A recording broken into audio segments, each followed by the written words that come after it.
Calling this meeting to order, please rise and stand for the flag. I pledge Allegiance to the flag of the United States of America, and to the republic for which it stands, one nation, under God, indivisible, with liberty and justice for all. Meeting is called pursuant to the provisions of the Open Public Meetings Law. This meeting of January 27, 2025 is included. The list of meetings notice sent to the Hunter County Democrat Courier News on January 6, 2025. Posted on the bulletin board at Borough Hall on that date and has remained continuously posted as required. In addition, a copy of the notice is and has been available to the public and is on file in the office of the Borough Clerk. Carla, can you please do the roll call? Councilman Arias. Here. Councilwoman Engelhardt. Here. Councilwoman Fasara. Here. Councilman Levitt. Here. Council President Parker. Here. And Council Vice President Long. Here. We have a presentation tonight that is on our calendar. I can't see who's on. Is Beth here? Yeah, No, okay. Not that she was required, she's coming in later, so her. I got Terry and James Kyle. Is that? With Dennis, that's Yeah, Beth. yeah, that's, he might be Oh. for Beth. But he won't know anything about the parking stuff because he doesn't. Well, that might be Beth. Let's see. She might be in That's her office. fine. And Barry's not part of this, he's part of, Mike's on Campion. okay, you can put him in as a panelist too, just in No, I case. did. Okay, all right, so first order of business is Jay Troutman, our traffic engineer, who has been the traffic engineer in the borough since 2020 or 2019, Jay? 2019, I believe. 2019, you believe, is here along with Mr. Patella to present to the council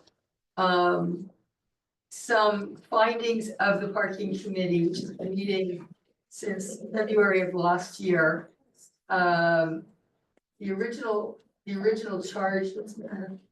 This table needs Okay, the original charge of the parking committee was to look at potential issues coming from new residents that will be moving into apartments at the Union Hotel site, as well as the hotel guests, and dealing with traffic issues to keep traffic, as much on Main Street as possible and not into the local residential neighborhoods, as well as, parking in general with 205 apartments and 100 hotel rooms to make sure that it doesn't clog up the streets at all. So that was the original charge. Of course, since then, it's become all kinds of things, some of which have been pretty marvelous, including lots of 3- and 4-way stop that are popping up around town, traffic calming, issues on Park Avenue and Main Street, as well as Broad, that will be popping up in the future. So it's been a really busy committee with some really great results, thanks to the council taking those all on as recommended. So so Jay and Jared, if you want to come up, fine. And so there's two parts to their presentation. One is the parking issue itself, and the driving around the new hotel site. And the other is the residential parking aspect, not just there, but potentially, partially already all over town, but potentially even more so. So go ahead, please. Shall I cover the traffic circulation changes first? I Or think do you want to do the park? No, I think you should do the traffic. I don't know, whatever you want to do, it doesn't. I'm gonna pass it on. I gave. Whatever makes. Oh, you gave everybody the map? Whatever makes Everybody logical is- sense. I have to hand out maps. No, she really. They found their way up there. Okay, so, Was it to the public, because I know there's a number of people from West Road here, that are interested in this topic. Because they've been having parking issues on their street now for many months. So on the parking committee is Councilwoman Fasaro, Councilwoman Engelhardt, myself, the chief of police, our traffic engineer, our DPW superintendent who's online, our planner, who's online, I'm not sure. They declined it. And our municipal attorney, so it's, you know, pretty much all covered. Which is, I think, we have the right people at the table, which is why I think we were able to act kind of quickly, but, all right, so go ahead. So in terms of the traffic circulation issues, the goal of the map that I prepared that I'll review with everyone is to encourage the use of Main Street by the new traffic that's gonna be generated by the Union Hotel. And where necessary, to use vehicle weight restrictions to force Union Hotel delivery trucks to enter the site using Main Street, Bloomfield, and Spring Street, and then to exit the site back to Main Street on Maple. So on the map, what I labeled on this Google map, and I liked it because it shows the structures as well. It can show you how many houses might be impacted by in a certain block. I labeled your existing one-way streets surrounding the Union Hotel area, and then I highlighted in yellow two proposed changes to the traffic flow. Those being the section of Spring Street between Bloomfield and Maple would go one-way southbound, and the section of Maple between Broad and Spring would go one-way westbound to complement the already existing one-way that's one block west of that between Spring and Main. The idea being that it would not be as easy for this outside traffic to jump back and use Broad Street as a backdoor out of the borough, perhaps.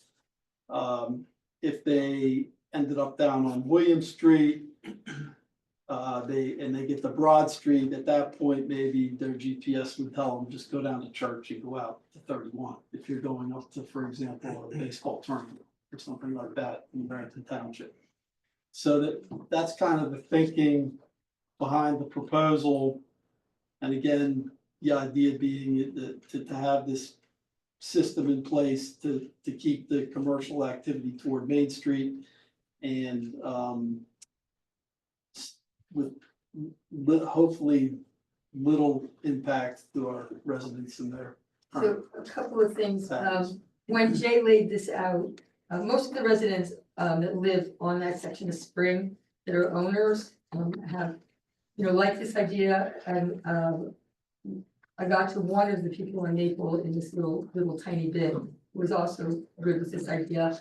But when Jay laid this out, one of the things that happened was that we were able to gain a lot of parking spaces on Spring because there would no longer be parallel parking, we would be able to have angled parking. And Beth has spoken to the redeveloper about that. We're waiting for him to respond in writing to us that he's good with it. And the other thing is that this piece of Spring Street at Maple Avenue would be weight restricted, so tractor trailers would not be allowed to go onto Spring. They would have to take that right turn up to Maple Avenue to Main Street and use Main Street if they had been making deliveries to the hotel or the restaurants or to an apartment. So the goal is really to keep everybody on Main Street, which is, you know, it's a more attractive street too, if you're heading like down to the ball field, because it's a straight shot, where Broad Street now has a lot of traffic signs on it to Right. slow traffic down. Yes. And the other thing we noted is the new always stop at William and Broad makes that intersection a little more navigable Oh, yeah. for yes. people who are on William.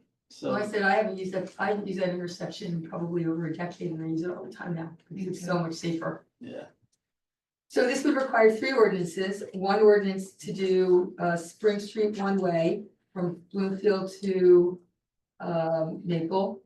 One ordinance to make Maple Avenue one way from Broad to Spring, and one ordinance to weight restrict Spring Street at Maple. Anybody have any questions for Jay or the chief? So I just have a question in terms of the deliveries. You said deliveries would all be made like to the hotel and to restaurants, et cetera, to on Main Street. So what does that do with the traffic on Main Street? Is that what I From- heard? From Main Street, So if they're delivering, where are they delivering to? So it would depend on the vehicle. I think there is a, Because a box truck is different than a, right, yes, okay. exactly. I think there is a smaller delivery space on Main. That certain deliveries could be made from somewhere in that area. I didn't exactly locate it, but I do remember somebody going. there's a drop off area on Bloomfield, not on, I don't think it's on Main. I thought there was one delivery, I thought so- reserved Oh. delivery space like Yeah. in the vicinity on. I thought so too. We can check that out. So that would be possibly one spot. And then there is a drop off on the site plan for the Union Hotel on Bloomfield near the corner of Spring. If Okay, I recall, that main wasn't actually delivery, but it was a passenger drop-off pickup. Yes, that's correct, because the loading area is down in front of, in front of Dave Norton's place, in front of the store there on the corner. That's the loading area for that whole area. Right, Loading and unloading. okay. So then that would put the vehicles on Bloomfield. And we would have to force them to turn right on Spring so that they don't go the next block back to Broad. So I guess we would wanna. so that goes back to my, okay, so it's, okay, so I could have sworn it was on Main, but that's okay. So it's on Bloomfield, they're delivering there, they're finished delivery, they're going where? They need to turn, the goal is to have them turn right on Spring On Spring. and then go down and turn right on Maple. Right So that would back to the- require a weight restriction there too. Yeah, on that little segment of Bloomfield, Bloomfield. protect that, yes. Signed with the weight restriction, local deliveries on this. So, I'm just asking questions, right, I'm not knocking this down by any means. But what does that do then for, because Bloomfield's a one way. So I'm coming home, I'm coming down Bloomfield, there's a truck. But I'm just trying to understand what that does in terms of getting down and going down to, even if I'm going down to Broad, I'm a resident, I'm going down to Broad. What does that do in terms of traffic? And I'm sure it's depending on time, but they're not delivering at night, they're delivering during the day, Isn't right? there there's like a little drop off area that they're supposed to go into? They should not be right on the road. Yeah, there's a Yeah, but it pull was off. supposed to be, I understand, I'm not debating that at all.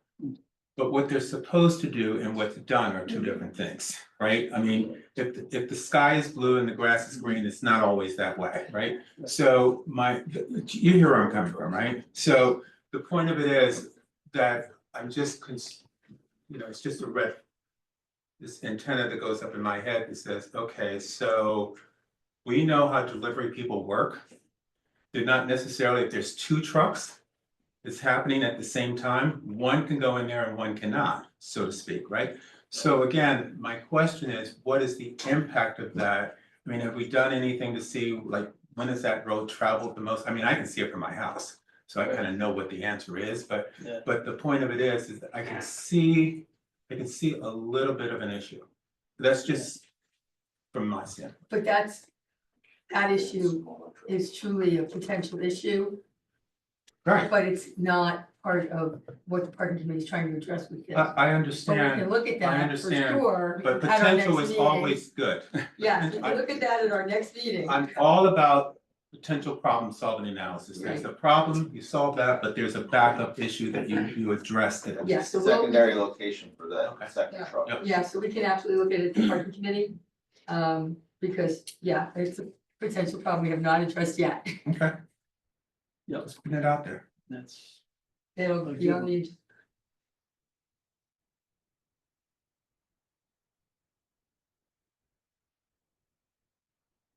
I guess we now need, so there would that's be a the, second, a fourth ordinance, which would be the weight restriction for Bloomfield.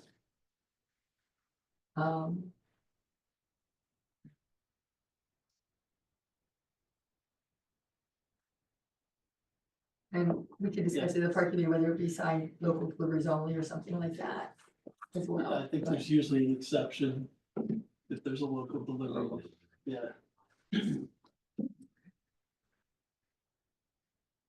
Anybody else have any other questions for Jay or Jerry? Are y'all okay with this, to have our attorney start working on the ordinances for introduction? We'd like to get the public, the committee feels like it would be better if the public that's here got used to this now. Before we have a lot more traffic on that street, and then new people moving in, they wouldn't know any different. So we'd like to get it, introduced sometime in February if possible. No, okay? Fine. Okay, all right. Marcia, I have a question. At the last meeting we had, there was, actually, maybe this question is actually for Tony than Jerry and Jay, but there was a question whether the developer had signed off on this proposal. He has, He has not. I said that. He has not. I'm sorry, I didn't hear that. Beth was waiting, and Beth indicated that he seemed okay with it, but we were waiting for it in, right? Well, It's there's, it's not gonna affect the proposal, it's gonna affect the parallel parking situation, but it's our street, as Beth pointed out in the parking committee meeting, it is our I street. understand, I just wanted to know. so to be clear, we don't even know if it's gotten to Jack, to the developer themselves. The representative technically agreed, Okay, but I don't know that it's gotten to the person that's gonna be signing off on this. So the answer is, it's still a word for reps. Right, it's really about him installing it, versus him approving it, because it's our public street. right, then, and any issues that Right. affect the design of that street as it was approved by the planning board. And I did want to mention, I know that on the parking committee, our newest member, Jeff Dashna on the parking committee mentioned this along with myself at the last meeting, and that was both Jeff and I, and actually the former mayor here in the audience, sat on that planning board for a long time while this whole development area was going on. And this exact proposal of movement was exactly what the planning board had discussed as a goal in mind, knowing that it would not necessarily happen during the approval phase, but probably afterwards. So this makes perfect sense with what the planning board had discussed 10 years ago, even when this original, development had been proposed. So I'm happy to see it moving in a positive direction. This is a good committee, Marcia. It is a This is committee. good work that we got. It is, and I We're forgot to positive. mention Jeff, a representative from the planning board who I just appointed, at the beginning of the month, so. Okay, so we'll make sure we get those ordinances up for introduction, and now part two, Parking. parking. So I'll call this, management of public parking adjacent to Union Hotel and throughout Berkeley And beyond, and beyond. right? So starting, I guess, again with the Union Hotel, since we just talked about that in terms of traffic circulation.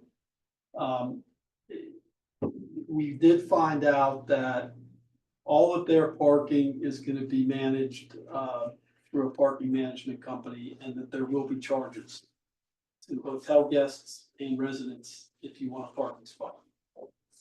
What happens in that case a lot of times is that. Which was not disclosed during public hearings or planning board hearings. Right, so that was new information that the parking committee got through you Right. when you talked to the developer in March. Right. So, what happens in that case is the parking charge will incentivize some to seek off-site parking to avoid the charge. And in a walkable town, it's even more so. So, the goal of looking at some kind of parking system for the borough is to encourage the Union Hotel's parking demand to stay within the confines of the Union Hotel parking facilities. And some of the things I would just point out on that subject would be, Main Street currently has no overnight parking from 1 AM to 6 AM, so that's already restricted, so a resident can't, I'll call it squat on Main Street overnight. The other thoughts would be to impose a 2-hour parking limit along Main Street to encourage parking space turnover / usage by customers of the Main Street businesses, and that's maybe a daytime thing. If you wanted a little more parking time, there was discussion of a 4-hour parking limit on the municipal lot, which is a little less convenient, but you can get more time going back there. In terms of parking, a permit system, we talked about, the overnight parking permits for the municipal lot would be set at a price point $10 higher than the Union Hotel parking fees than their charge.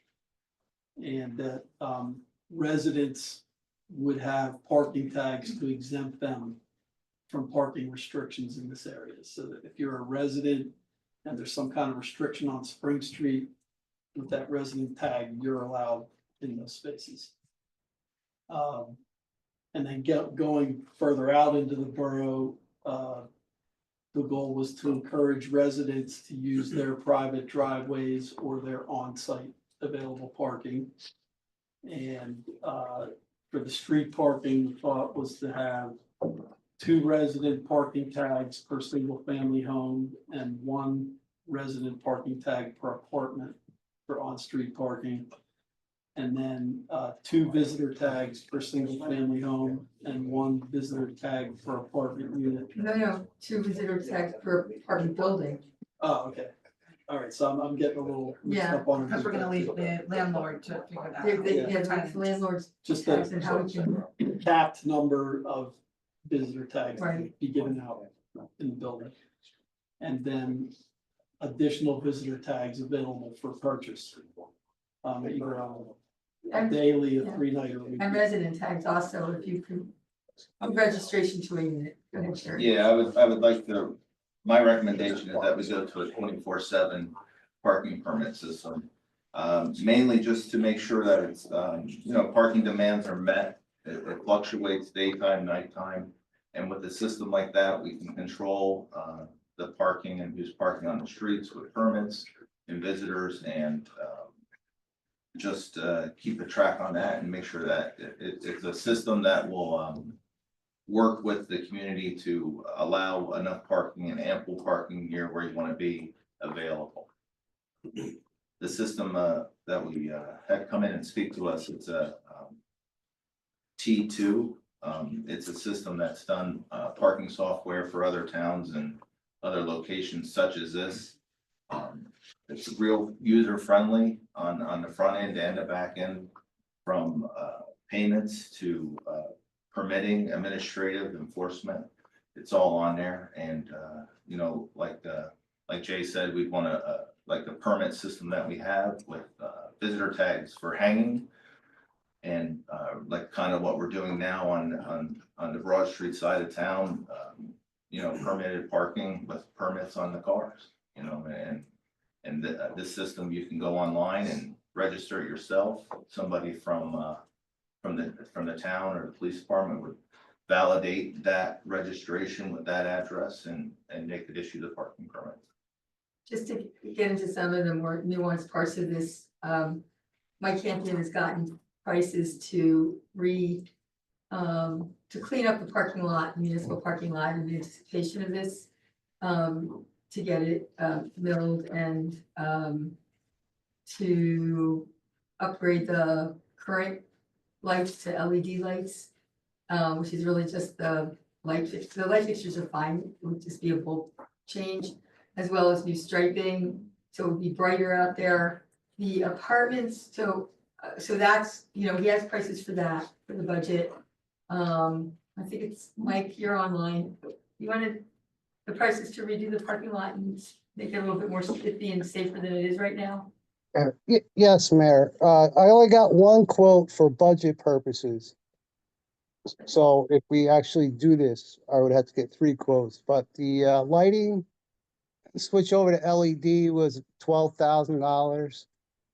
And resurfacing slurry seal of the lot and restriping was $14,000.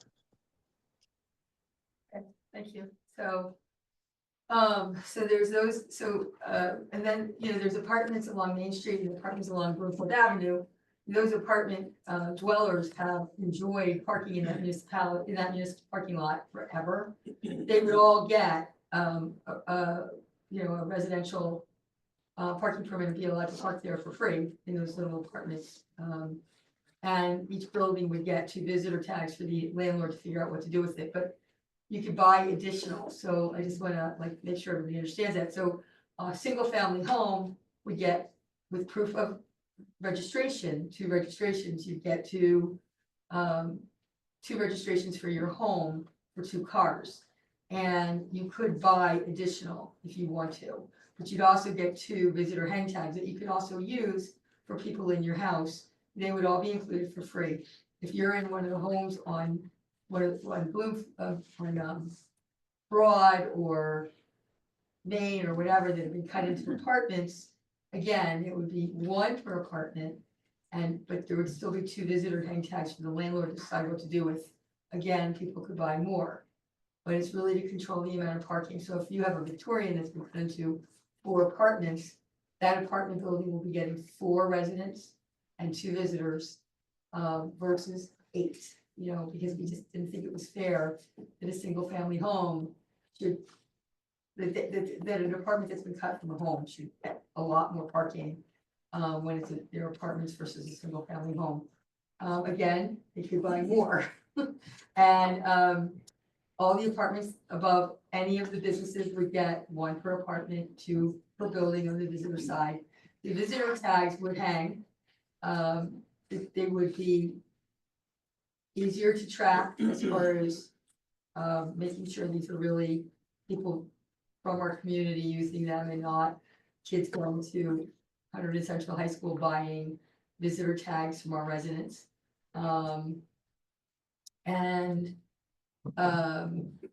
You would also be able to print out the visitor tags on the fly once you pay for it.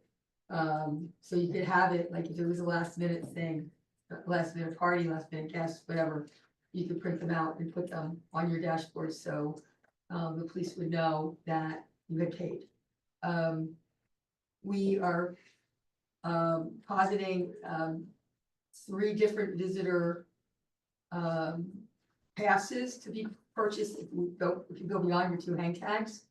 You're having a party, you could buy extra 1-day passes. You're having a family reunion, you could buy extra 3-day passes for the weekend. Or your mother-in-law's coming and you could buy a 1-week pass and have her park out on the street for a week. So there would be combinations that would go down in price. I think we said, I think it was $7 for 1 day and 12 for 3 and 15 for a week, something like that. But again, it would be registered to a house. And the weekly fee combined would be less than a month, more than a month of parking in a parking garage in town. So the chief would like to see this 24/7. Yeah, if I'd like to add also, Mayor, that I think this would address the issues for West Road. In the fact that those larger apartment complexes would not be eligible for any permits to park on the street. When you say that, Jerry. Yeah. So you would be looking for these visitor passes overnight there too, and if they weren't there, Correct, yeah, okay. yeah, because it seems the main issue for like a road like West Road is night and day parking, but it seems night is probably, I'm sure the residents would say Lights in that. their windows, Yeah. I'm glad, I'm sure we'll hear. Sure, yeah, I'm gonna allow some of them to speak if they want to comment on this, but go ahead. So I'm on board with the overnight for sure. I don't know that I'm on board for 24, and there's several reasons why. One is I have a repairman coming in, and then I have to get a parking permit for that repairman. 2 is that I have company coming from whatever the case may be, so I have to get a parking pass for each one of those people if it's beyond 2 people. I just think I'm just not sure that I'm on board with that. I'm absolutely 101% on board with overnight. I think that's a wise idea. I think it's smart. I think it's the right thing to do. I think it certainly cuts down on things. But during the day, if I have, sometimes I have seniors come over. And I'm not gonna ask them to pay $7 to come over and have lunch or whatever the case may be. I don't know that that's reasonable. That's just me. I mean, I'm just giving my Yeah, personal opinion.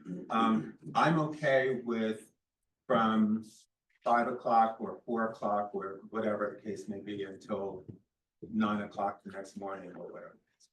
That's just me. Under the proposal, nothing is, just so everybody knows, nothing is gonna change east of Main Street for high school parking. So all of us that live with the restriction of no parking, without a visitor tag or residential tag, Monday through Friday when school's in session, from whatever the hours are. Right. Those are still in effect. Understood. On I'm our not side. debating that at Right. all. I'm not debating that at all. That's not what my thing was.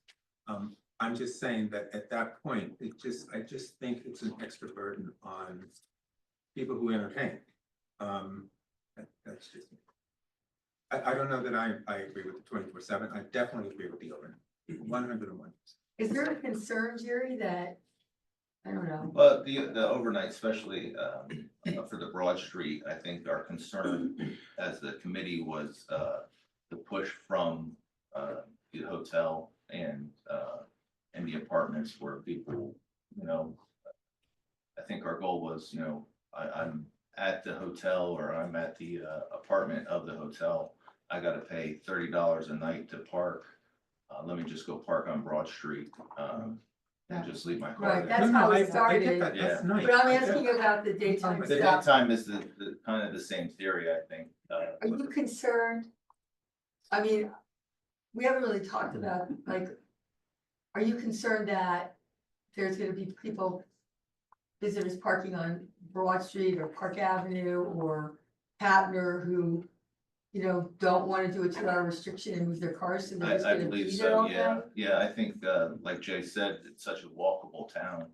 I mean, even one of our concerns was Stangl, people, going to the hotel or that area of town that parking outside the restricted area and, just inundating that area with vehicles.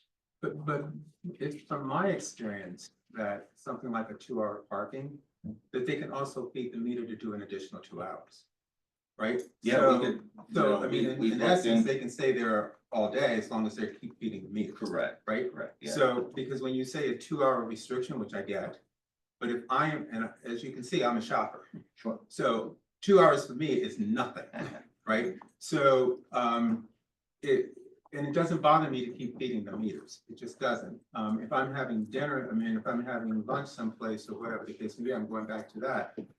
And then you want me to walk the town, 2 hours doesn't give me a lot of lead time, right? So I just want to make sure that they can keep feeding the meters. That's my first Well, goal. we are looking at meters. We haven't, For whatever you. right, we are demoing meters right now for potential. They're like, we're beta testing them so that if we need them, we know which one to go with. We'll be able to just make the recommendation to the council to buy them. But we are not, right now, we are not requesting that we put meters in back on Main Street or maybe How are you tracking the 2 hours? the police will track the 2 hours, even though it's. It is a difficult task to Yeah, I track don't the see 2 how you guys hours. gonna do We that. definitely, especially now with, Unless you have Case- one person that's just gonna be well, tracking meters. we I mean, can't I even, can- under case law, we can't even mark But I chalk mean, tires. if we did the meters and, and it's, you gotta feed the meter. Yeah, the meter. People are process gonna is- look to park on Broad Street Yeah, and Park Avenue and absolutely, everything during the day to absolutely. avoid the meters. Yeah, Well, I mean, not necessarily. I mean, if you go down to like Somerville, or you go to Lambertville or whatever, it's all parking where you have to pay to park. Doesn't matter where you park, you've got to still pay to park unless you have the sign in your window that says that you're a resident. So I don't know that I agree with that. Lambertville has, their side streets are residential permitted parking. Yes. They Yes, have. that's what I'm all saying. I permits. don't know that that's true. Right. Or you just suggesting a meter. I No, what I'm, that's not what I said. What I'm saying, I was using the example on Main Street where you said there's going to be like a 2-hour parking, whatever the case may Well, be. that's That's fair. one scenario that I don't see that could work with a police officer trying to patrol that constantly, because I don't think you You have. would the have to power do some it. sort of timed parking. Exactly. So that's one thing, but the other, I'm just trying to reason it out, that's all. Nice. And so the other side of it is that when you're talking about, at least if you have metered parking, that you can keep feeding that meter and then it's not a heavy burden on, because people are used to doing that, right? And it's not a heavy burden on the police officers to try to get and write tickets or whatever the case may be. So You'd that's. be more acceptable to pay parking on your street or something like that, is that? I have to just think it through. Yeah. Because I just don't know that the 24-hour works for me. I do, again, I'm all over it, like a fat rat in the cheese factory on the overnight. I really am. Mhm. The other part of it, I'm just struggling with. We do currently have like time limitations on Main Street. Main Street's restricted, there's no overnight parking, there never has been. But you're talking about during the day. It's only to get a guy sent to us. She's talking about during the day. During the day, it's got, you're supposed to. Currently, park it does. 2 hours, we're supposed to. Correct. So it wouldn't be a Or massive 15 change minutes, for the depending on where you're Yeah. going. Tony, can I say that? I mean, as a committee member, I have similar concerns than you do. That being said, and I agree wholeheartedly with the, the overnight. I think one of the things that kind of eased my concerns was when, because we were researching paid, meters and, these people were coming in and giving us, demonstrations on their products.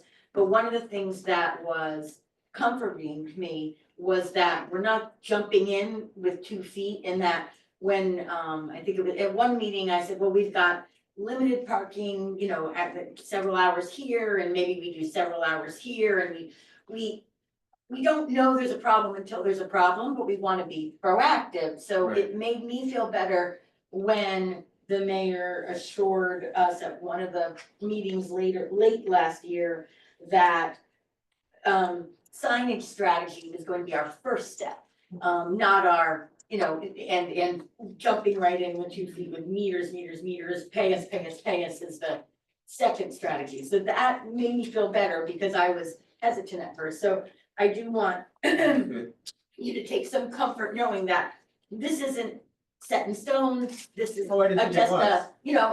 I'm not suggesting you did, this is more for the general public's knowledge too, is we want to tell the general public where we're thinking, where we think we're going with this, but certainly nothing is set in stone, and that's the whole point of having this presentation, is to get that kind of And feedback. I think there's, we have to start with Excuse the me. no overnight parking without the residential parking only overnight or visitor hang tags. We want to start with that from the hours, I can't remember what Jay recommended or the chief recommended overnight.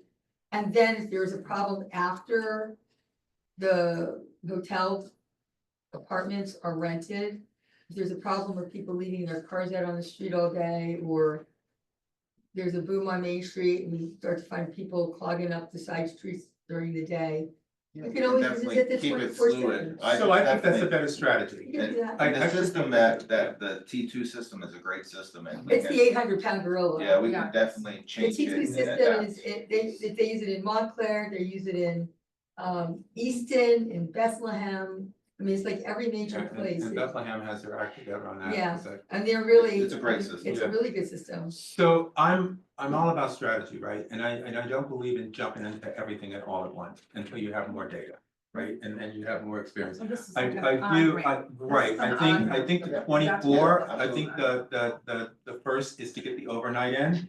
And then as the hotel starts to open and businesses come, then let's come back and reevaluate and then see. That- I'm definitely open to that. Yeah, I think that's fine. So to move forward on the residential only overnight.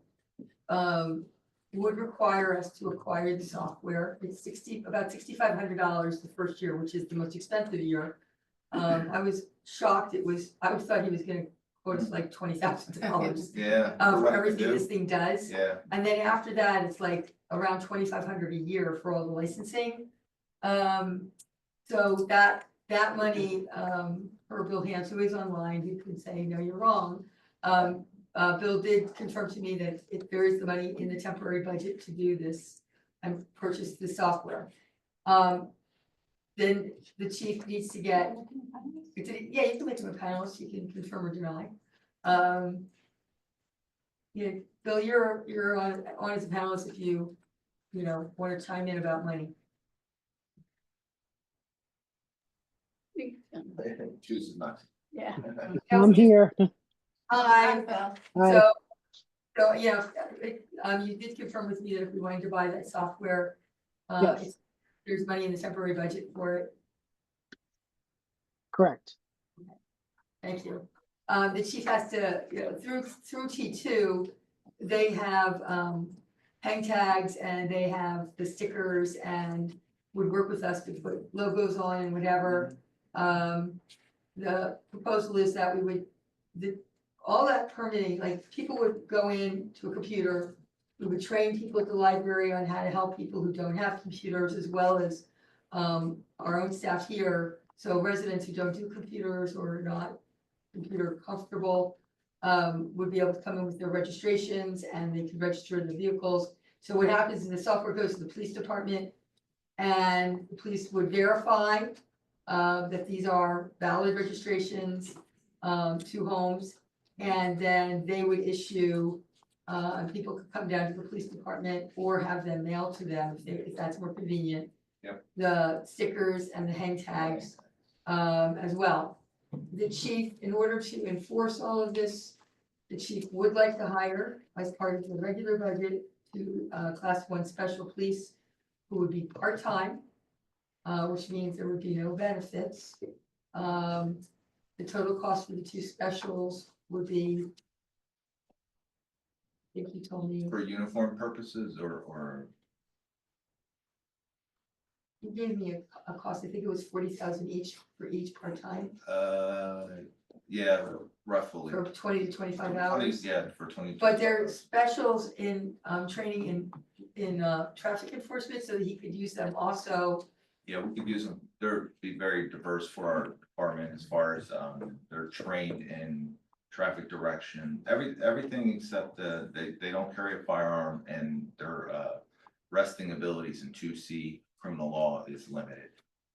But they would definitely meet our needs to get that extra officer out there to focus on parking when we needed to focus. Yeah, so we could hire them at some point in the future and they would check hang tags and as well as all this crazy construction stuff that's going on all the Yeah. time. Yeah. So, So just to be clear, I just want to make sure I'm hearing the numbers. What I heard was 6,500 for this software. software training, Hold on. Let It's me the whole finish, please. package, yeah. Hold on. And then to get the parking lot straight, it's another, what is it? It's, 20, 12K for the lights. and another 14. right, Well, so it's striping slurry, you said. Mine. So- 26, So it's 26, so it's 26K and then another 6K. right, plus whatever the cost is for the hang tags, the physical hang tags. So that's the cost, and the parking lot really needs to be redone because it's got a lot of potholes and like, Not debating that, I'm just trying to understand the cost, because you said that Bill said that we have the cost to do this on the temporary budget. for the software. Okay. For the software. I don't know if the money is in the temporary budget. We did not ask for the money because Mike was still working on prices when the temporary budget was struck. So, So this would go into the regular budget. probably into the regular budget to do that work. And just FYI, when there is a snowfall, it's all hands on deck. First come, first serve for those parking spaces, just like it always is. And if a resident over, someplace, anybody could buy a visitor spot there if they wanted to buy a visitor spot there, but only residents could buy a spot if they wanted to have an extra car But,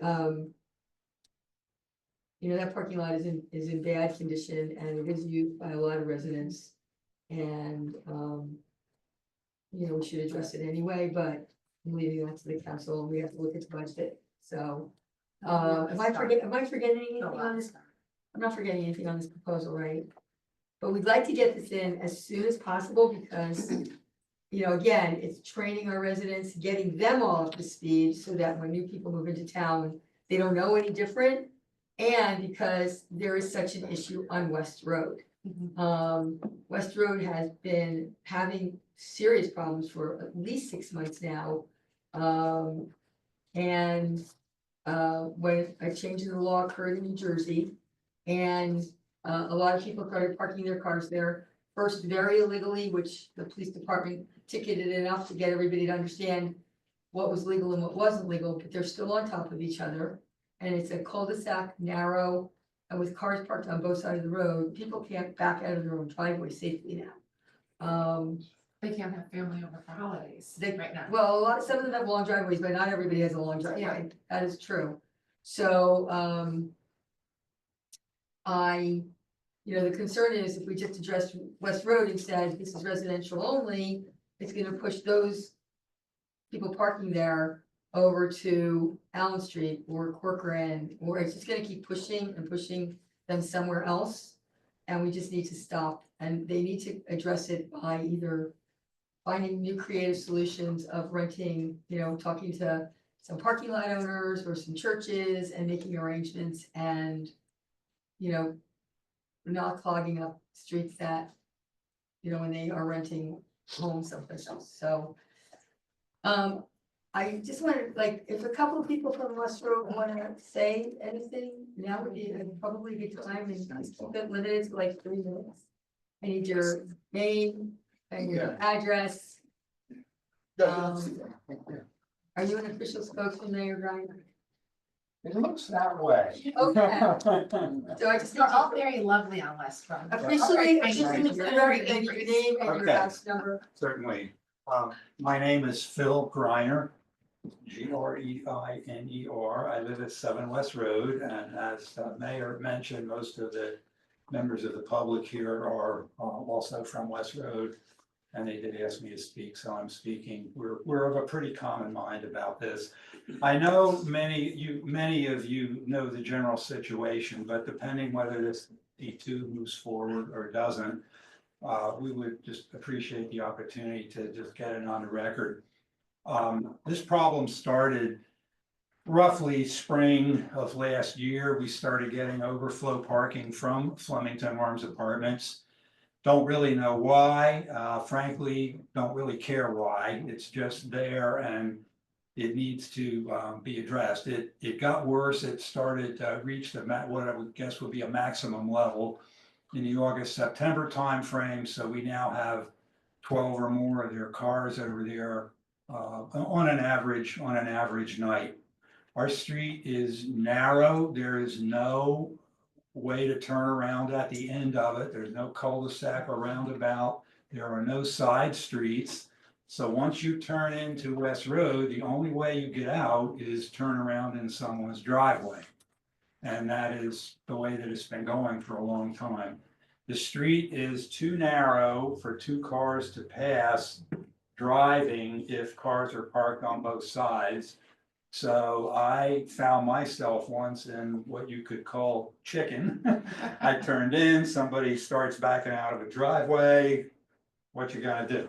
I can't back out onto North Main, etc. And it goes like that. There are, besides just the traffic and cars passing, there are other safety issues. There are no sidewalks on West Road. There is no crosswalk going across North Main, and many of these walkers are crossing over at night. To be clear, we're not asking for a crosswalk there that's going to facilitate more of this, but still, there are those safety issues. Some of the houses have curbs, some do not have curbs. The one without curbs usually have tire ruts in their front yard. On this last snowfall, about a third of the street was not able to be plowed. And with the cold weather, you got frozen tire ruts in there. If you walk at night, you would turn an ankle. It's been going on. We turned this petition in August. And if I may, everyone, I believe, was on council except Councilman Arias. So if you don't mind, I just have a copy there. So I believe our feeling is that if you move quickly on this T2 system, it seems like, my personal opinion, because we haven't all heard it and discussed it as a group, but it seems like it would work to me. If you don't feel you can move quickly, either for consensus or budget or what have you, we would once again like to ask for the permit parking on our street. I heard the mayor's viewpoint, but I see there's an analogy here with the high school parking. You know, Union on the east side, those streets are not supposed to be overflow parking for Higher and Central. We feel our street is not supposed to be overflow parking for Flemington Arms. And I think that about covers it in 3 minutes. So I'm happy to answer questions. I do appreciate we appreciate those of you who've come over and are familiar with it, and look forward to getting it. How many cars are parked here during the day? Like. They're fewer Weekend. during the day. They usually clear out. Today, I walk a lot on the street. Today, there's about 3 cars parked there. But one of the things that happens, 3 of the apartment cars, every action brings a reaction. So when the apartment people started parking over here, residents eventually start to react.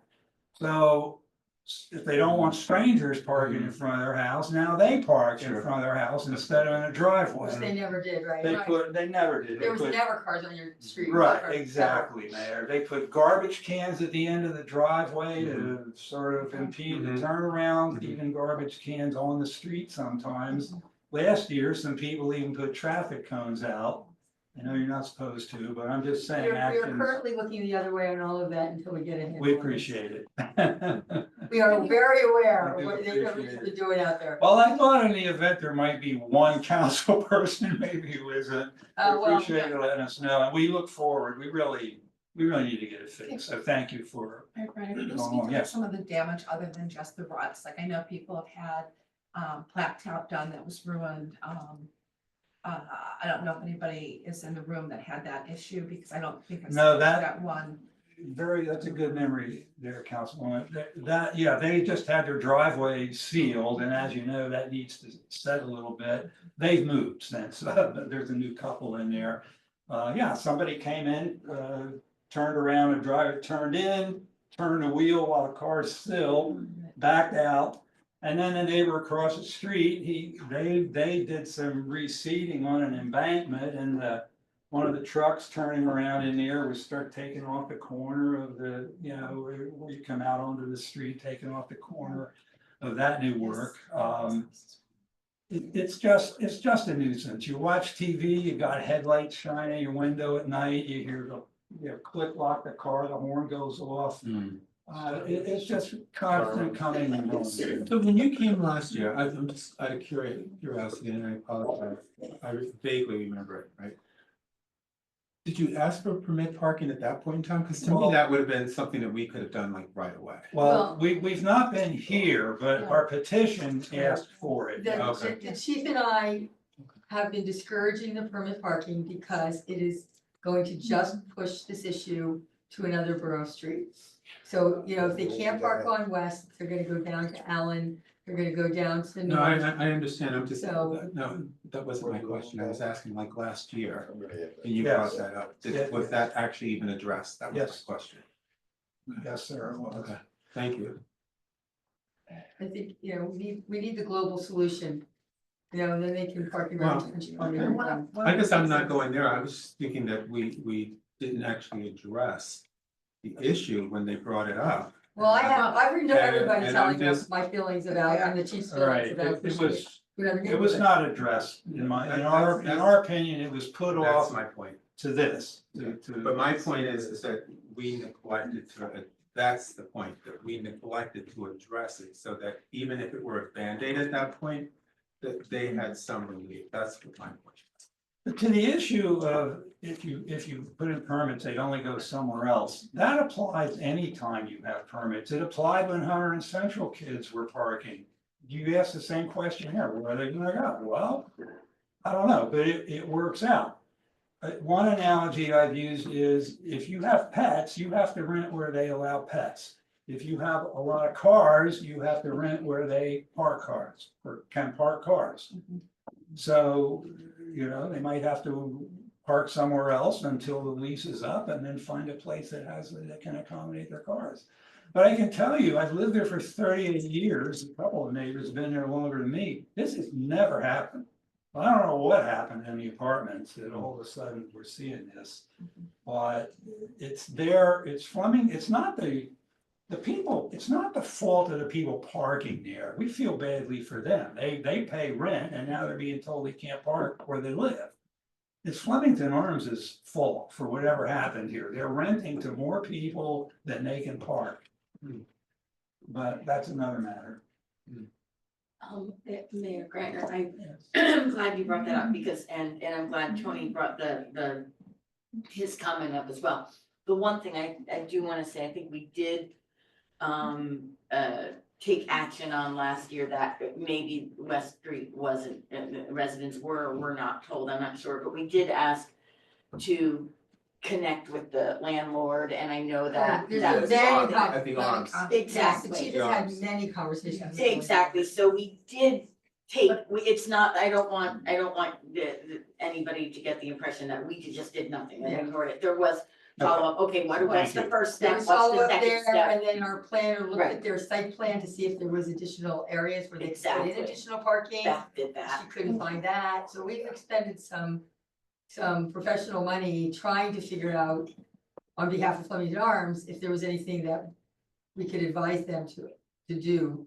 But I think Chief, I'm not sure, but did you talk to them about We had, changing their lease so that they know it's not Yes. parking talked garage? about that, well. we had neighborhood meetings with the tenants of those locations to address those issues.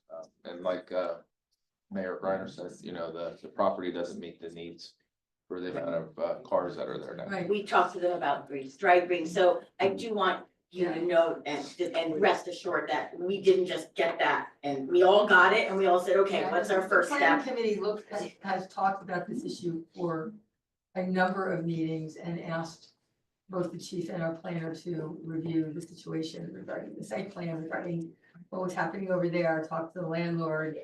So, you know, we have been addressing it through back channel. I think that the software doing the residential only will solve the whole problem without putting it somewhere else. Right, and that was the other thing I wanted to mention, as a member of the planning committee, I think we all talked about.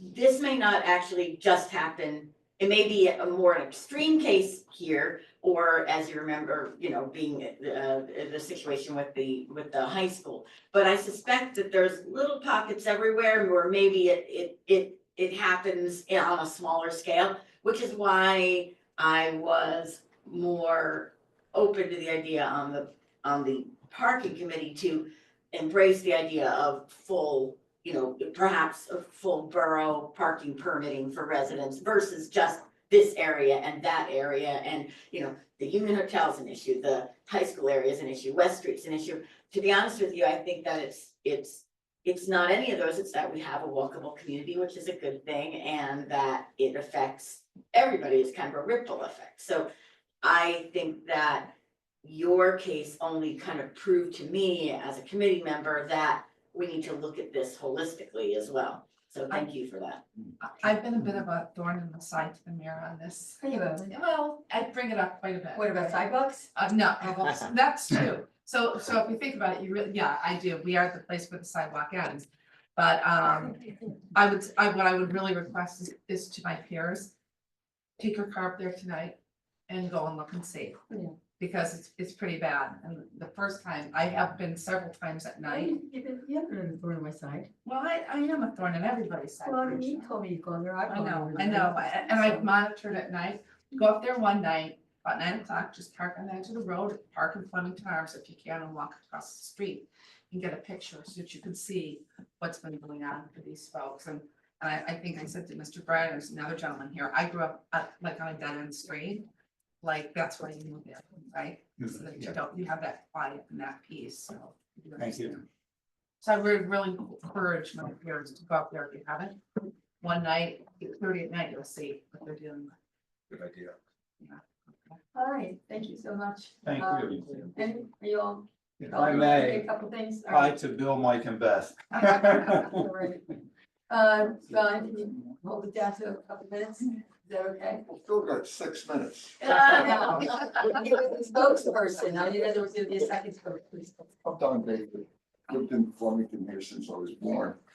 And I lived in the same house, owned the same house for 72 years in West Road, Can you give the number?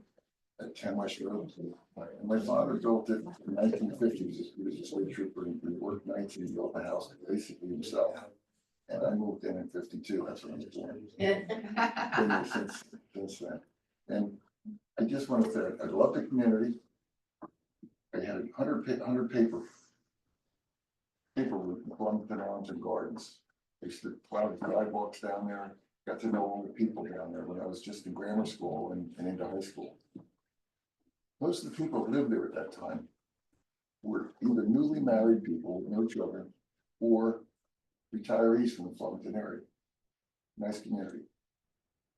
They parked their cars in their garages there. There's 72 garage units in the apartment complex. I don't think anyone at this point is using their garage. Some people are running businesses out of them. Some people are stocking them with whatever luggage they have, but they're not using it. I walk through there every day. They're not using the garages, but that's 72 spots that the people used back when I was part of that community.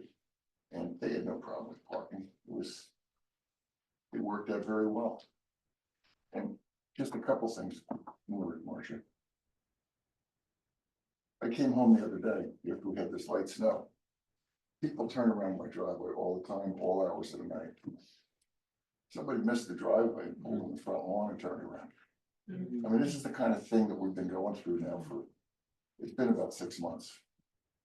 And, you know, this global thing that we keep talking about may not happen. And it might be a year or two before it happens. But I really think that street, I don't know if there's another dead end without a cul-de-sac in Flemington. We may be the only truly dead end. And that's what makes it even worse. And we have 2 new people that moved in with young children. With people coming up and down the street all hours of the night.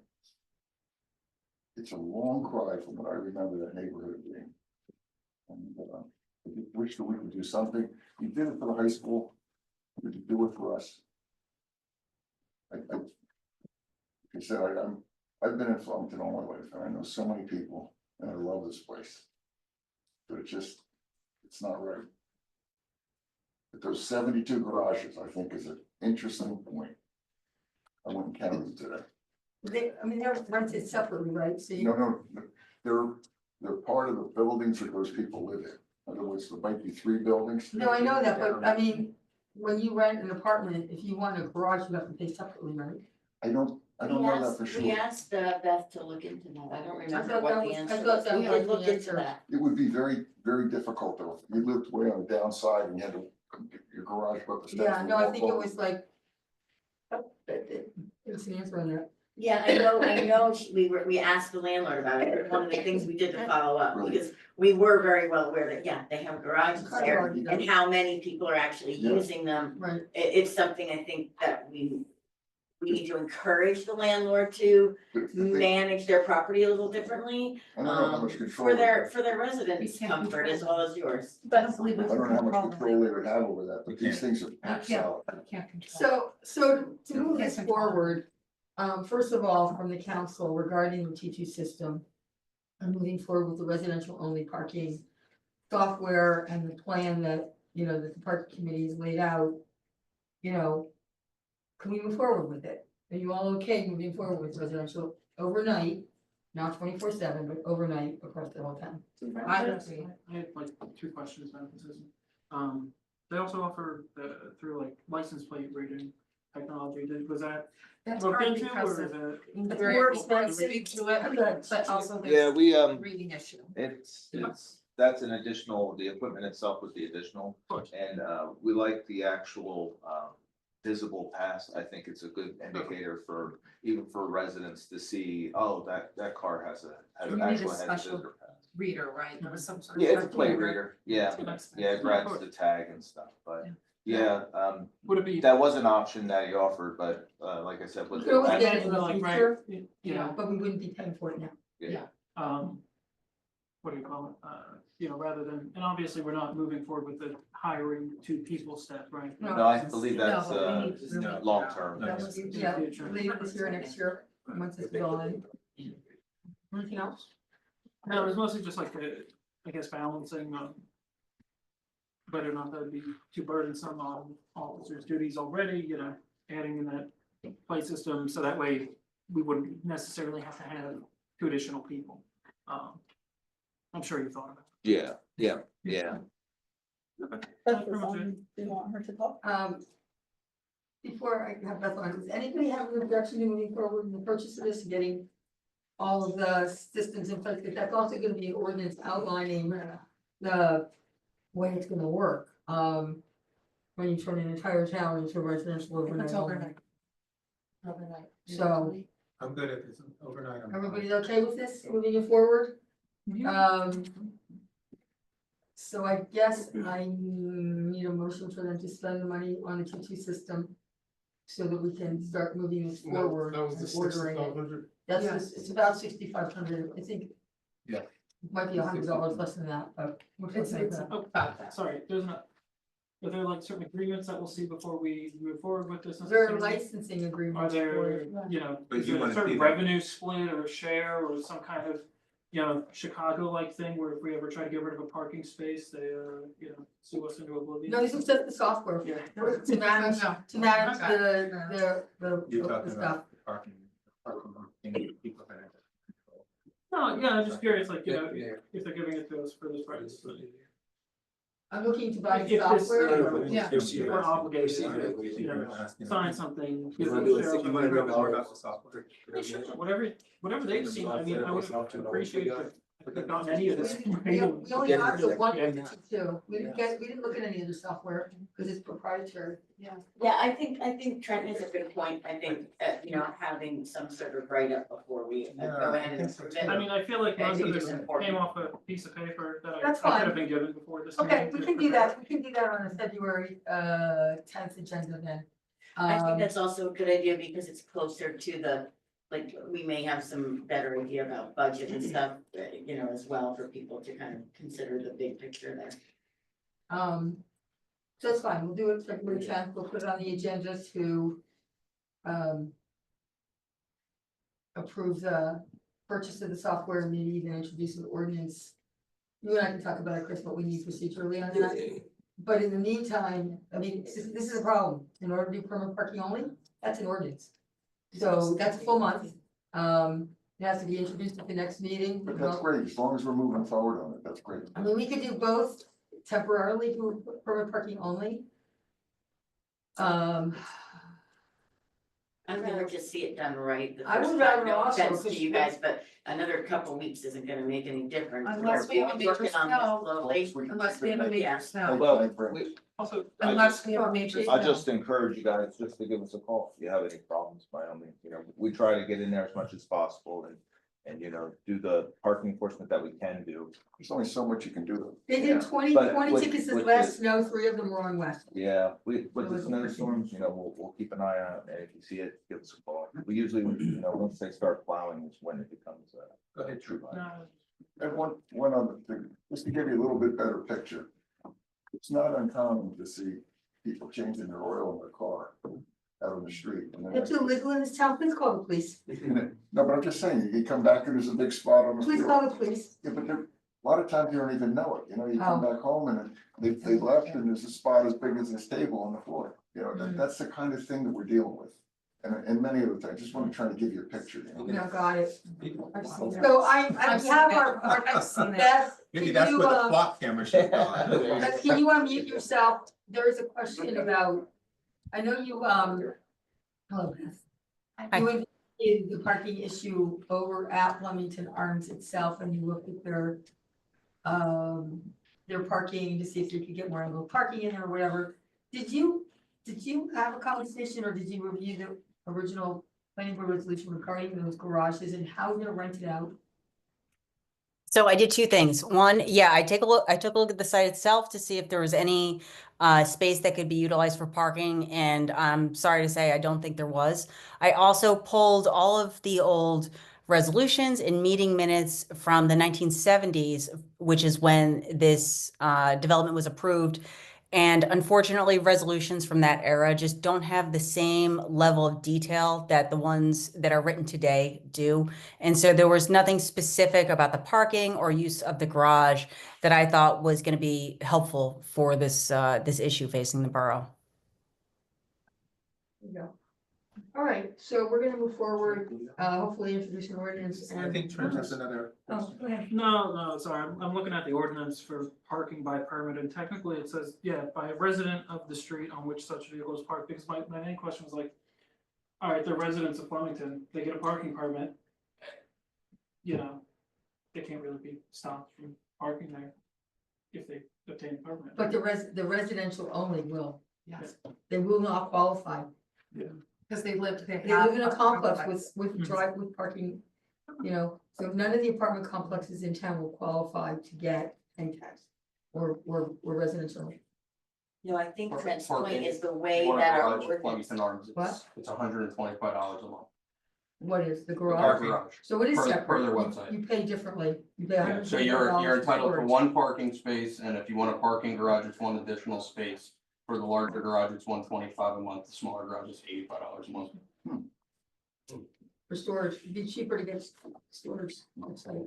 I think Trent's point was that the way our ordinance is written now, it doesn't clarify. No, I didn't think it would, but technically if you, I mean, That's your it point though, kinda right? does. So, Chris. Like, if we you need got to a take permit look right at the now. Ordinance You got a permit, you can park. to anywhere. really. No, Yeah, I think no matter what. no, you're residents So of we the look, street. so this is why we have Chris, because then you can take a look. But the at permit this. parking only is really, it's just for the east side of Main Street now. Regarding Hunter Central High School, it's only for when school's in session. We don't have permit parking anywhere else in town. For any other purpose. We discussed this in the parking Yeah. committee. Right. Yeah. It'll be novel, but certainly. Right, well, we're gonna hopefully get this moving in February for you.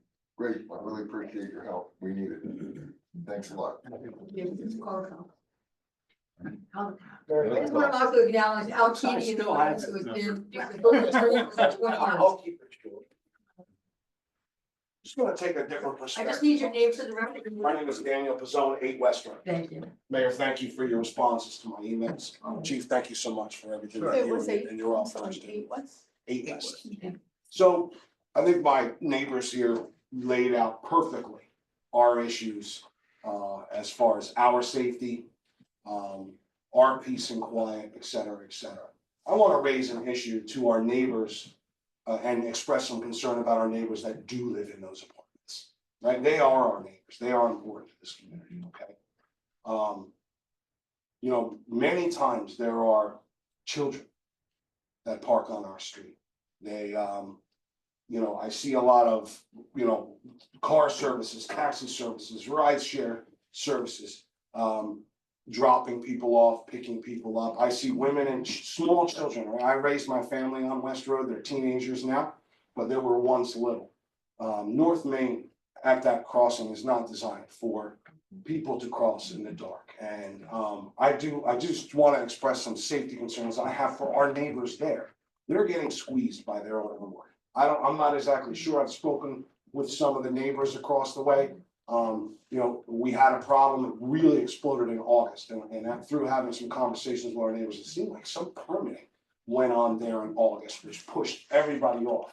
So since then, ironically, what I found is when I'll leave for work at 5:30 in the morning most days, there's ample parking across the street. But the folks that are using our street for one reason or another, whether they choose not, they can't afford to pay for that garage, or they're not, residents per se, they can't obtain it, so they use our street, right? But I just wanted to mention a concern, because it hasn't been brought to the attention here, of the health and safety of our neighbors in the apartments. It matters, I think, to all of us. We have a responsibility to them as well. Takes a minute for cars to slow down coming down that hill. I mean, Chief will tell you that's a steep one. We're all used to it, but a lot of folks, sometimes they need that second 25 to see what's going on. And I would just hate for someone to get hurt, or God forbid, killed crossing that street, to no fault of their own. So, in my mind, I have a concern about that. I think the clock is ticking on that. The longer this goes on, the higher the chances are of someone getting hurt. It's an active bus stop too. My kids use that bus stop on the corner of West Road, and North Main, to get picked up to go to Robert Hunter School, and to get picked up to go to JP Case. I think Chief's done a great job enforcing that yellow curb fire hydrant situation, which kind of opened up that corner, but it's way more dangerous than it was when my girls were getting picked up for Robert Hunter School years ago. There was nobody there. It's just, we would send them, fourth grade, we just send them in the corner. You don't have to worry about stand on the grass, Now there's no way I would do that. Now I don't have to, my kids are a little older, right? But there are young families that saw what I saw in that street within the last 2 years and bought homes there and chose to raise their family there. And I just like for them to experience what I experienced with my family, and hopscotch in the street during COVID, all that kind of stuff. You just take a peek out the window, because Bill's watching, all the neighbors are there, they raise their families there. It's really special street. Just for clarification, the school bus isn't picking up Flemington Arms kids on your side. No, they're on the other side of The the school road. bus goes there, they're Yeah, not. they're going, across the street. what's the school, is that Barley? No, what's the school by the medical center, the elementary school? They go to Daymore, Okay, whole bus, right, no, but. I like mean, no bus- exaggeration, the the bus bus shows picks up them up. empty, I know you guys have seen it. But the Two bus whole picks them buses. up on their side of the street, so they don't Yeah. make them cross North Main. They don't have to But cross. you're saying that Oh. Ubers are coming in and dropping them off inside? No, the Ubers are, well, you know what, in actuality, I've seen them with schools. But the Ubers tend to be people going to work. I don't know why it's this way, but it's mostly young women. They're Get coming picked over up by to these West? car services 2, 3 at a time. But they're You know, coming they're over to probably West, gonna go they're not Work staying- their asses off somewhere, cleaning something for somebody, these are hard. But just for workers. clarification, people are crossing the street Yes, to West and taking a ride share From time from to West time. versus staying in the parking lot across the street Yeah. and getting picked up there? yeah, Crazy. Okay. yeah. That was new. I know one of my million emails, I hope I'm not annoying you guys. No. I have those cameras. So, Mr. Kazan, thank you so much. Yeah. And was probably a little rotten that first time I met you. I that appreciate we're you done coming with- out. Or- I appreciate you coming out. About problems, but I wanna stress again, No. how nice it is to grow up in a neighborhood like Yeah. that, especially now that we've got 2 young families there. Yeah. We discussed, you can. And it's exactly, I complicated drove- issue we as the have ripple discussed, effect we goes, rode our bikes but up there, there, remember, there we is rode- no street That's what it's like West It's Road in not the found. equation. There is none. We are the only one. Somebody goes down Allen Street to park, no parking, they just keep going till they find somewhere to go. Someone on North or whatever that is, that small little street next to us, no parking, they just keep going, guy on the left takes them out to Allen. Our street, they're turning around on Don's front lawn. Our street is different. Okay. Thank you. I appreciate you guys. Anything else? Okay. Come back, first meeting in February, with the action meetings. March, what's the date? February 10th, I believe. Second Monday. All right. Thank you guys. Have a good evening. Appreciate it. Thank you. All right, so we'll have something in writing for the council to react to, hopefully an ordinance introduced. Plus, hopefully, the other ordinances for spring and local and weight restrictions. As well to introduce for the 10th, if not the 10th. Then the 24th of February. Before I get into the regular agenda, I would like to invite, Brian McNally and Chief, and I see Dave Giuliani, who's the Deputy OEM Coordinator, to just, give an update on, things that have been done this week regarding a water main break and communication to the public. We're doing it. I'm good. Okay, then why don't you come up here and I can do it now formally.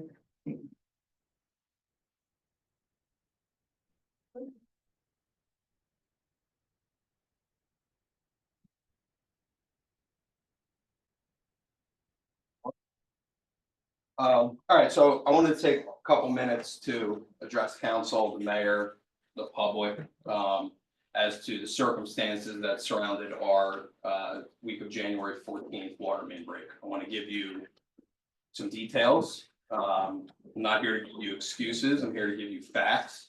I'm here to give you identified issues, and I'm here to give you solutions that are already underway, and then other ones that we do need to get in the process of doing.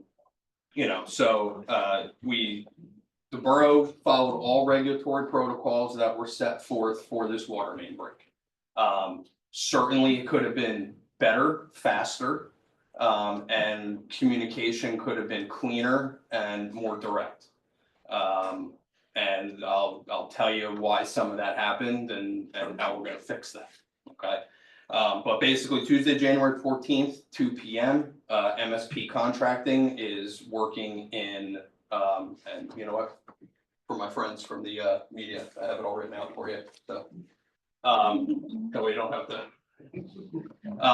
At 2 p.m., MSP Contracting is doing the Main Street reconstruction project in the intersection, and they damaged our 8-inch water main. Significant damage.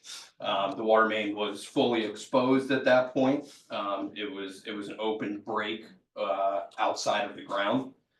The DPW director, his crew got on scene, assisted MSP Contracting with getting that line repaired, secured.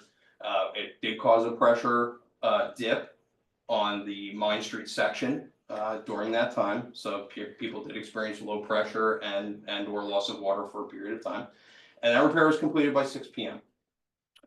Within that, the borough had to notify the DEP within 6 hours of that strike. Mike Campion was out on the scene with his crews working. They had until 8 p.m. to report to you. That's correct, Mayor, till 8 p.m. At 4:30, Mike Campion returned to his office. He had a voicemail from New Jersey Safe Water on his office phone, not on his direct line, inquiring as to what was happening because they received an anonymous complaint to the DEP tip line. Mike explained what was occurring at that time and what was underway, and DEP began to monitor the situation. The repairs completed at 6 p.m. DEP had been notified via New Jersey Safe Water's notification to Mike. And then at 10 p.m. that evening, Josh Parks gets a phone call from the NJDEP region rep and says you need to issue a boil water advisory. Okay, so at that point, to the borough, to Mike Campion, since he's been employed here, we've never had a boil water advisory in 28 years in this borough. It wasn't, unfortunately, something we had an SOP for, and it was 10:30 at night. I'm sorry, what does SOP? It's the standard operating procedures. And there was no access to Mike to our messaging system at that point. And I'll unpack a little bit more of that with you folks later in the executive session. So he was given at 10 p.m. at night, he was given notification by DEP. They had 24 hours from the time of the break. So 2 o'clock in the afternoon the next day. So 2 p.m. on the 15th to complete the notifications for a precautionary advisory. And the DEP requires anything we put out in writing to be Right. approved by. So them. every message we wanted to send had to be sent back to DEP. Mike made contact with me at 7 a.m. As soon as I got into the borough, as soon as he got into the borough, said, this is what we need to do. How do we need to make this happen? I immediately got on the phone with the mayor. We started crafting our messaging. Everything went to DEP for approval. So I had to go to Mike, to our region rep, who then had to sit there and say, yes, this messaging is approved by the DEP and you can send it out, okay? So I crafted all that as quickly as I possibly could. We got that over to DEP. At that point, I was working on, I had to do mandatory notifications to Flumpton School District, Hunterdon Central Regional High School. We had to notify Raritan Township of the break because we had some streets that were affected within Raritan Township. We'll get to that in a moment. So we get all that messaging done, all that's done before 9 AM, okay? Both superintendents on the phone, explain to them what's happening, what procedures they need to follow and get done. It's 9 AM. Everything, you know, we sent out the messaging that we had approval from DEP. Now we're starting to figure out what do we need to do next, right? Well, now we've been told that we can have water sampling done at 2 PM that next day, right? And we have our water testing folks scheduled to come out. So it's 24 hours from the break before you can do water testing. And then it takes an additional 24 hours for the test to be complete. We have that scheduled, they're coming. Well, then MSP contracting just hits a 6-inch water main. That's that day at 10:40 in the morning. Causes another significant break to our system. Now, what happens is the reason we've never had a boil water advisory in this town prior is because a industry accepted standard is if you fix the break on the fly, meaning water is still flowing through the system, there is no danger of contaminant entering the water. Okay, our DPW always fixes their mains that way anytime we have a break. The issue was the damage on the 8-inch main the day before was so significant it required the pressure or the main to be shut down so it could be repaired. Okay, so the 6-inch main was now open, flowing. There was no need to advise DEP. We were already under the same advisory. The break needed to be repaired, but because that break was actively flowing, we could not do the water testing until that break was repaired. Unfortunately, that break was not repaired until after the window in which the lab could be on site to do the water testing. So we missed the window that day and we were delayed to the following day, which now we're into Thursday, where they could come out at 9:40 in the morning. They got there on scene to begin water testing. Back to that, back to Wednesday, you know, then at that point, we had to start working with our business community, do the water testing, the health department, the county. So OEM with the mayor, the police chief, public works and the water department began having those meetings to figure out what do we need to do next and what processes are we following, right? So now we get into Thursday, water testing gets on scene. We're now working with the school districts because now we have a extended delay. All right, so we get pushed out. Water testing is now underway, but we have to sample 10 locations. All right, that took till 2 o'clock in the afternoon. That water had to be then taken to a lab in Pennsylvania.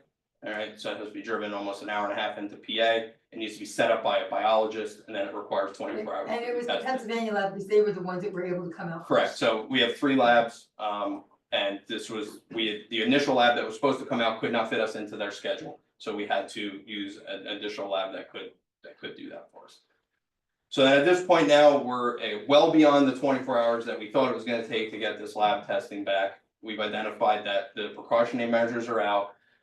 News reports are getting picked up. Social media is flourishing with misinformation that we have contaminated water, we have dirty water, there's bacteria in the water.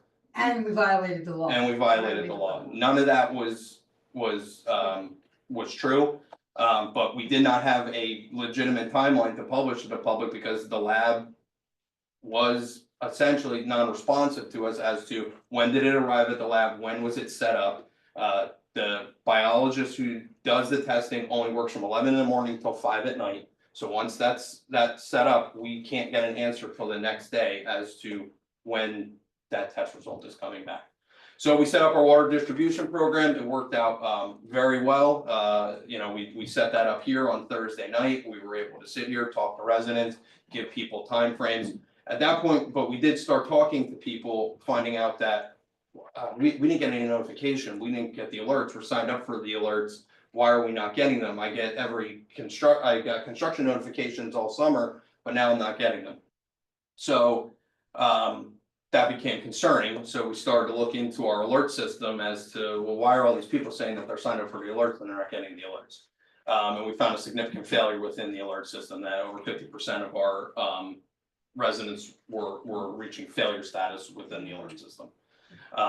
We'll unpack that more later tonight, but that was an identified issue.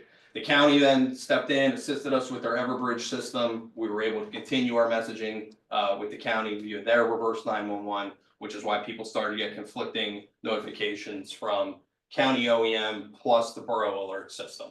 But we had no other option at that point because we knew our system was failing for some reason, and the company couldn't tell us why. They still can't tell us why. So the county was able to step in with a true trusted and tested system to provide that to us. So Thursday, we do our water distro program. Friday, we're hoping lab opens 9 a.m. We're gonna get some timeline from the biologist as to when we're gonna get these results, and nothing. We're not getting answers from the lab. So finally, 1 p.m., Mike Campion gets in touch with the biologist, and they said, we should have them to you by the evening. Should. You know, I don't, gamble in shoulds. So we did not want to put out to the public that we were going to have results at 5 p.m. and then not have that.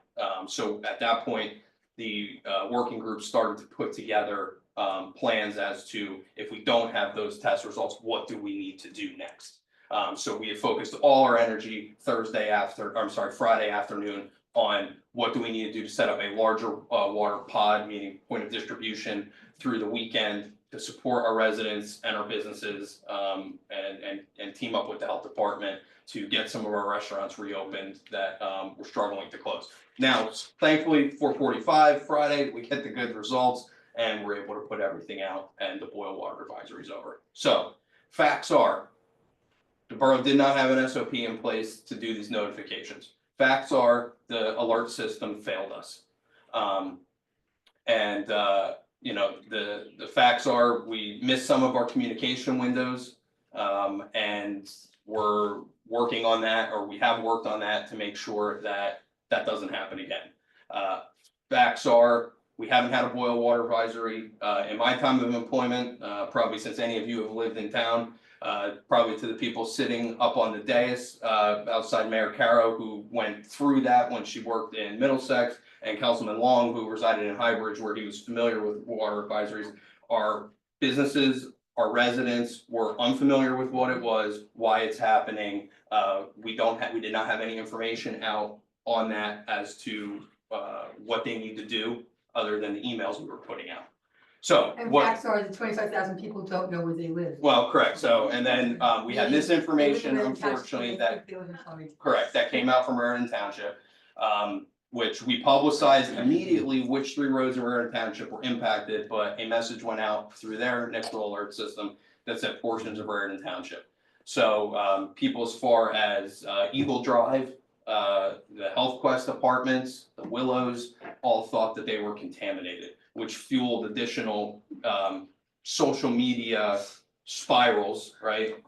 Which we had almost 30 people come in here for water distribution that hadn't taken showers in 3 days, that aren't even on our water system. Water bills should show proof of residency. Right. Not our water.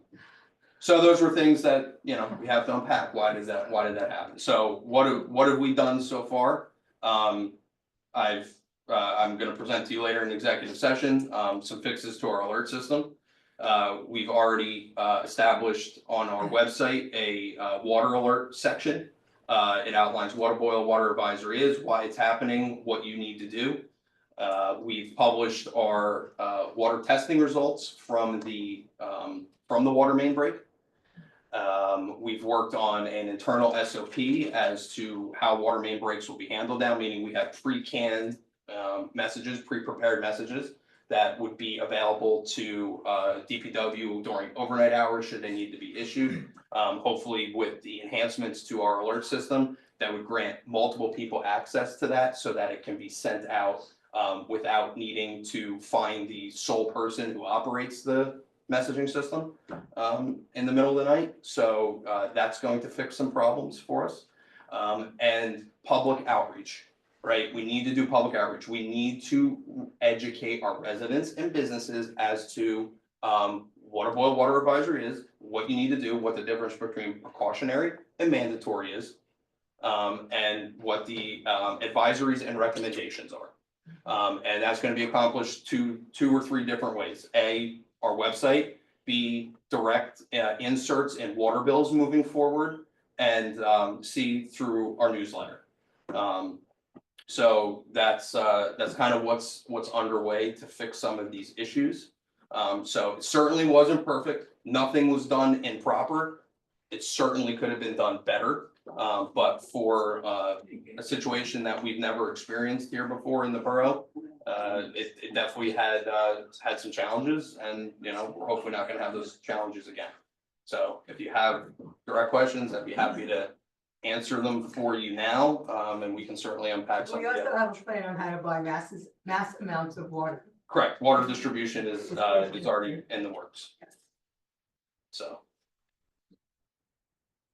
Any questions for Sergeant McMillan? Yeah, I had one. For the pre-canned messages that you Yep. had, are they also in Spanish? So, with the system we have, no. Okay. Can they be with enhancements? Yes. Okay. The nice thing is, not to say that everyone is on Facebook, but, the Facebook messaging system, when we post those, it does, depending on the settings on the user's phone, it will translate it to whatever language A lot of the.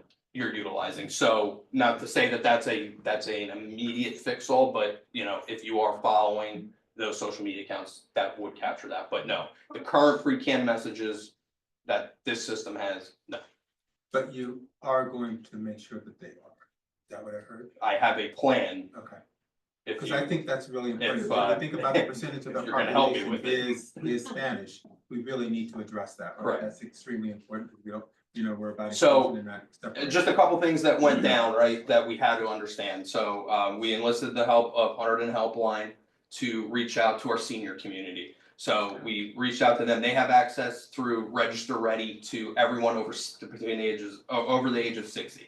So they were reaching out to any resident in Flemington Borough that had a landline that was between 60 and 100 years old, giving them a call on the phone, letting them know, hey, this is what's going on. Do you need anything? And they were getting them in touch with us directly. So if they needed water, we could drop it off to their doorstep.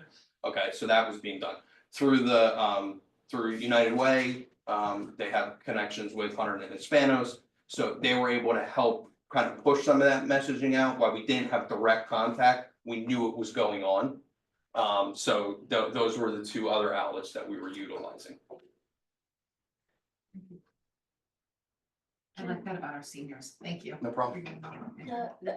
I learned what Register Ready program was last week, so, I understand it also pushes out, or there's some sort of list for special needs people in Yeah. addition to the seniors, that that program encompasses. Correct, so yeah, so anybody that's through Population. Register Ready, and it can be done a couple different ways. Mhm. But we quarterly get a list from Register Ready of our at-need.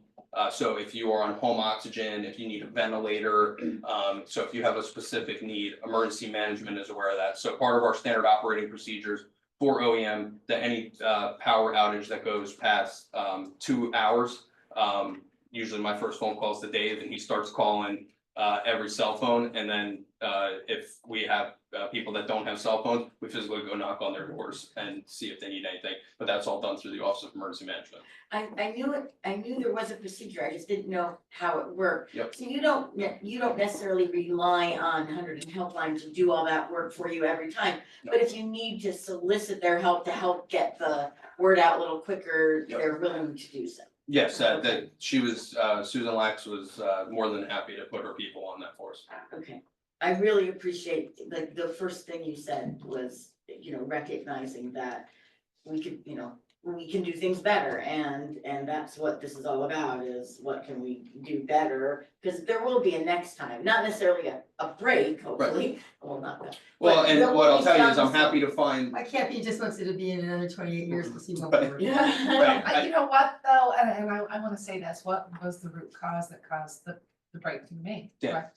No, but really, what are we doing on Main Street? What are we doing in that area? Yeah, reconstruction. we're doing construction, and so it's a problem that I feel for every resident. We were all going through it because we all live here.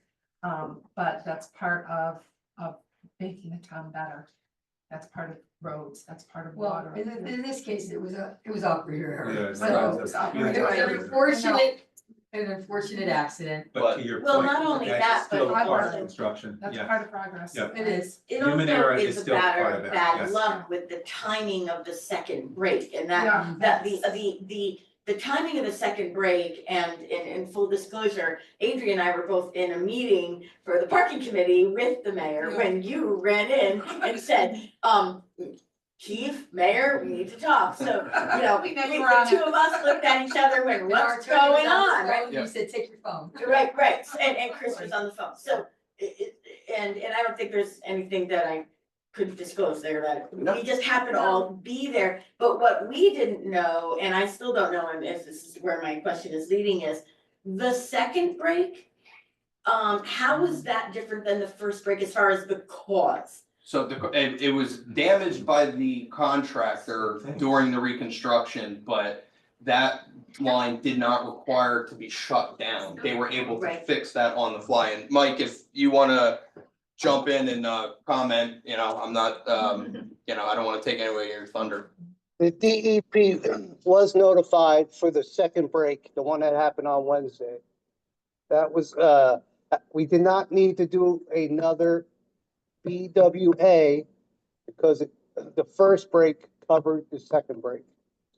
And then a follow-up question to that is, and I learned this also last week, was, we're responsible for, we meaning the borough's responsible for marking out the locations of water mains. The water main was marked. It It was wasn't, exposed. it wasn't was right there. neither of I'm them not were questioning it, an I'm just- accident. I'm not questioning, I'm Yes, just we- asking procedures. Yes. Oh, yeah, we And marked so out, both the 6-inch and the 8-inch were marked out properly, from what? They could see them with their eyes. Underground, they were not underground, They were exposed. If they were underground and they had broken or whatever, and there was a chance of effluent from the sewer system getting in there like E. coli, it would have become a mandatory water boil, okay? These were wide open with a ditch as big as me to Brian, and from that wall to that wall, they were right there, visible to the naked eye, and you know, we think that the operator of the equipment, he was using a tamper with very high vibration and misjudged and hit the first one on one day and hit the second one with the same piece of equipment the second day. They were totally exposed, which is why this was a precautionary advisory, because the pressure dipped, which means in slow water, it could have picked up some cryptospora, possibly, very unlikely, but never sewage, like an underground break where you don't know what happened and you've got to go on mandatory until you can fix it. So, you know, that's like, this was not marked out because the whole road was wide open with a 15-foot trench. I don't think anybody is debating that there's, you know, there was a human error, right? I think really what the issue is, from what I've heard, is the communication. Sure, part. I think and we that's identified what that, 100%. Everybody is having a problem with. Yeah. And here's what I would say to that. So had the Hold second on. break been notified, it would have been easier to understand. Okay, Yes. hold on. That's not my debate, right? But that's not what I'm trying to tell you. What I am saying to you is that when you said that you sent these tests and they said it should come back by 5 o'clock, and the decision was made not to do anything and say anything until you had your backup plan. I don't know that was the right strategy, because what you really could have done was just said, we will have an update by 5 o'clock, and that would have taken you off the We hook, agree. right? We agree. So I think that's where people are getting like losing their patience and getting pushback on, and all this stuff is just building and building and building, because it was just that one piece that would have made this kind of like this. We Well, concur. actually, I think there were two pieces that were, and again, this is all, you know, what, you're admitting, like, what can we do better next time? When you said you guys were hearing crickets from the lab, right? Right. That was exactly what Tony's describing, that, so were the residents. On that Friday afternoon, I must have gotten 6 calls from my neighbor across the street. What's going on? What's going on? What's going on? And all I knew was the test, we're waiting for the testing. So that was an opportunity, I think, missed. And like you said, the inconsistent communication in that it wasn't clear that there was a second break that day. I knew it in real time, right? But because I happened to be here, but not many other people did. And I think that consistent communication, also, I noticed, I went back to look at the notifications that were on the website versus Facebook versus, you know, the calls.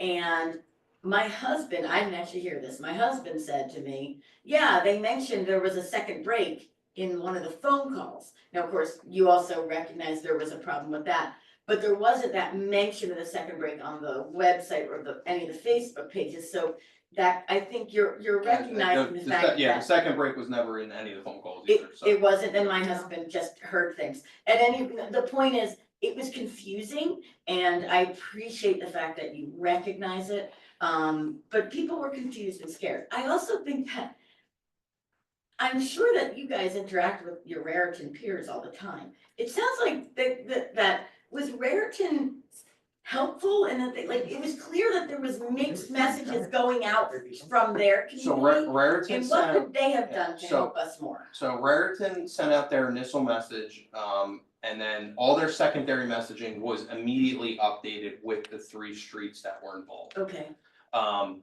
But then the issue was the social media monster got involved, and we found Thursday night, the entire HOA at the Willows, the management company who gets their water from New Jersey American Water, was telling every single resident through their mass message that their water was contaminated. So when we became aware of that, we did notify our peers at Raritan, but at that point, the damage had been done. And they were really feeding Yeah, and every message the borough put out, on social we media. posted the 3 roads from Raritan Township that were affected. You know, so. I saw that. Right. I recognize Mike that. Campion, who's online, you know, told us in one of these debriefings that he had 173 phone calls over the course of this, and 80% were from our township residents. So they were, Mayor, that was just Wednesday. I stopped counting after that. that was Wednesday. And they were Yeah. calling. So, you know, they were really feeding fear into Flemington Borough residents and, you know, feeding social media and spinning in Raritan Township, you know.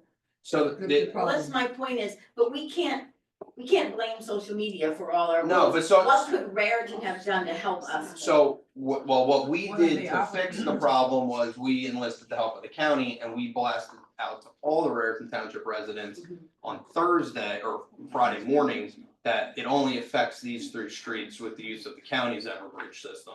But that message didn't go out till Friday. Well, yes, and then, you know, so that fixed some of it, but we've still got calls on Friday from Raritan Township residents because, you know, unfortunately, as you know, with social media, you get a post from 3 days earlier. So they're reading it from 3 days earlier, they still Yeah. don't know that post was incorrect.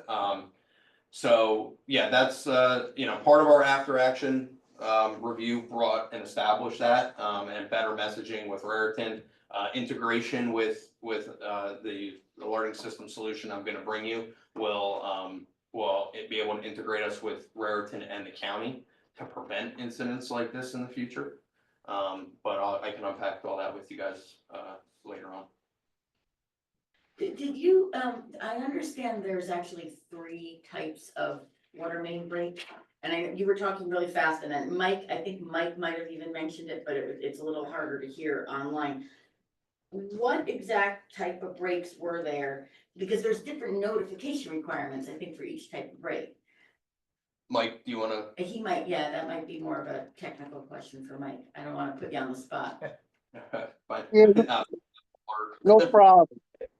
There's types of water main breaks. There's uncontrolled outage, and then there's controlled outage. When Safe Drinking called me, I told them it was a controlled outage according to their definition.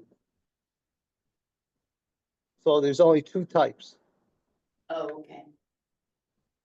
And what are the procedures for notification for each one of those types? I know this was mentioned, but it went fast, so. Well, according to their guidelines, there's a whole section of how to handle an advisory. And I went off the email that I got Tuesday night from the DEP's emergency hotline, and we followed those procedures. Very good, thank you. Anything else for? Oh, I had one more thing that, and Marcia was answered this question for me on Friday, and I know we talked about it, Mike, but I do wanna mention, one of the questions I had last week during the emergency was, don't we have, because we have labs on, we have to test water regularly, like once a month or whatever, right? So we have to send these labs out regularly. I said, well, don't we have a contract with at least one lab company for emergent services? I know when I write specification for an elevator. I'll let's say, let Mike. There's a Yeah. procedure for that. So from what I understand, and I think Mike is gonna do some research on this, so again, I'm not putting him on the spot for an answer right now. But from what I understand, the borough does not have a contract for emergent testing services. We don't have a contract for testing services. Oh, we don't even have a Yeah, regular Mike- contract. Mike and Josh call for the first available who can come out when they know they need to do testing. Well, that's fine for the monthlies, but I think Mike, I think what you said to me was that Mike was gonna look into if there is any testing services that have emergent services, so that when there is a procedure that happens, we can call upon that contract and say, you're contractually obligated to come out within a certain amount of time, because I think there was some concern about that during the emergency, and I just wanna make sure that we at least find out whether that is a possibility in the future. Like I said, when I write specs for an elevator, there's a proposal that's given that says, in an emergency, you will be here within this amount of time, and your company is located within this amount of miles, so you're gonna get that kind of turnaround quickly. I think it might be a good idea for us to look into that. If something like type that of exists, contract. it'd be great. I know the borough of Highbridge was going through a very similar situation, if not worse than ours, over the weekend, in which they could not get water testing done over the weekend, and they suffer this on more of a regular basis. So if such a program exists, I think it'd be great, but I don't know yeah, I either, don't I'm know just if it does. asking, and Mike said he's gonna look into it, so I appreciate that. All right, can we move on? Because it's 8:45 and we haven't even gotten onto the agenda yet. Okay. All right, thank you. More to follow in executive session. All right. Under mayor's report, I do want to bring up a couple things and I want to wipe them off before we get into the regular agenda. One is the DPW priorities list, which was sent to all of you, and then I sent you an update over the weekend that included the galvanized lead pipe replacement under the water, the first priority for water. Mike Campion is on the line to answer any questions any of you have about the DPW priorities list. This is an update from last year's list, so the one section of Main Street is off, another section of Main Street is now on.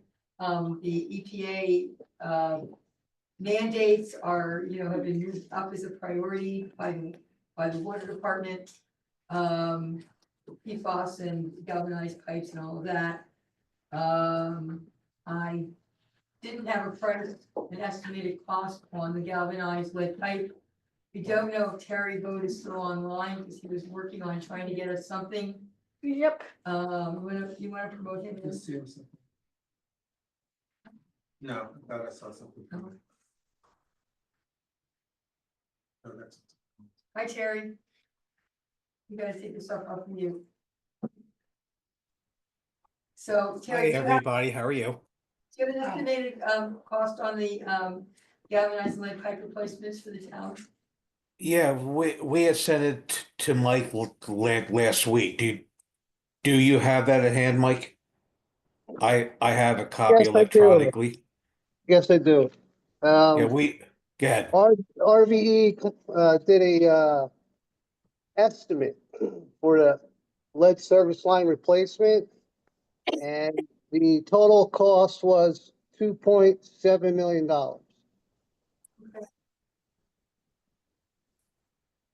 And then we had the other estimate was for the PFAS treatment, which we had given the borough in summer of Correct. 2024. And that was $3.6 million. That's on the priorities list, that number's there. Yeah, yeah. Does anybody have any questions for Mike or Terry regarding, or especially Mike regarding the priorities list? On what they want to focus, us focus our taxpayers' treasure towards. There are, some of those categories do have, places where we can find money, others do not, so. I have one comment. Go ahead. Won't go into it for too long. I'll send an email to follow up, but I do notice that we use the phrase complete streets in a way that nowhere else in the United States uses it, and it's just a little confusing to me. That's all. I will address it later though for the sake of time. Okay. And I'd like to just add, this, this procedure that, the BPW did last year was extremely helpful and helpful again this year. So I thank them for that. I think one of the things that might be helpful in the future is also to get feedback from, like do another column, meaning what are some of the council members' priorities or Well, that's interests. what this town has done for 50 years, and that's why nothing was addressed underground. Because it was political priorities versus the department telling us where there are flaws. So I am not going to engage in that. I am not gonna ask them to do that. I am not gonna ask any of you for your priorities. I think we have very limited money. We are just getting out of real debt crisis here. And to deviate from where they think that we should be putting our money, I think is not a good policy. I didn't suggest that we deviate from the recommendations. I didn't suggest that this was political. All I said was perhaps we should also engage in the council for their thoughts and feedback from their own constituents. It's ridiculous, but whatever. You just turned it into something that it completely was. Well, when you start engaging in speculation and asking non-professionals, Mike, do you want to comment on this, on where you were and where we got to in the last 2 years? Sure, Mayor. To back up about 10 years ago, we did a nice 25-year plan when Councilwoman Carla DeBussy was on council. So we started this about 10 years ago, and it kind of died out after Carla resigned. And then we picked it up with the Public Works Committee last year and started this, what we recommend is money well spent on our utilities and then the road portion. So as long as we follow this plan and the money's still available through iBank, we should just knock out these numbers in order and keep adding to it. And I completely agree with you. I started with a compliment that I thought this was very helpful. But my recommendations for other projects that maybe we should put on our long-term agenda, I'll just put in writing and send to my BPW liaisons, because that's the way I should be interacting with That would be them fine. anyway. I appreciate that, thank you. You're welcome. Well, I've got you, Mike, on here. There's also the introduction of the ordinance regarding amending the reference to forms of reservations. That's regarding the will call or service now, or will serve service, changing that name to temporary reservation. do you want to like do a 2-line explanation to the council so that we can move through the main body of this agenda quickly?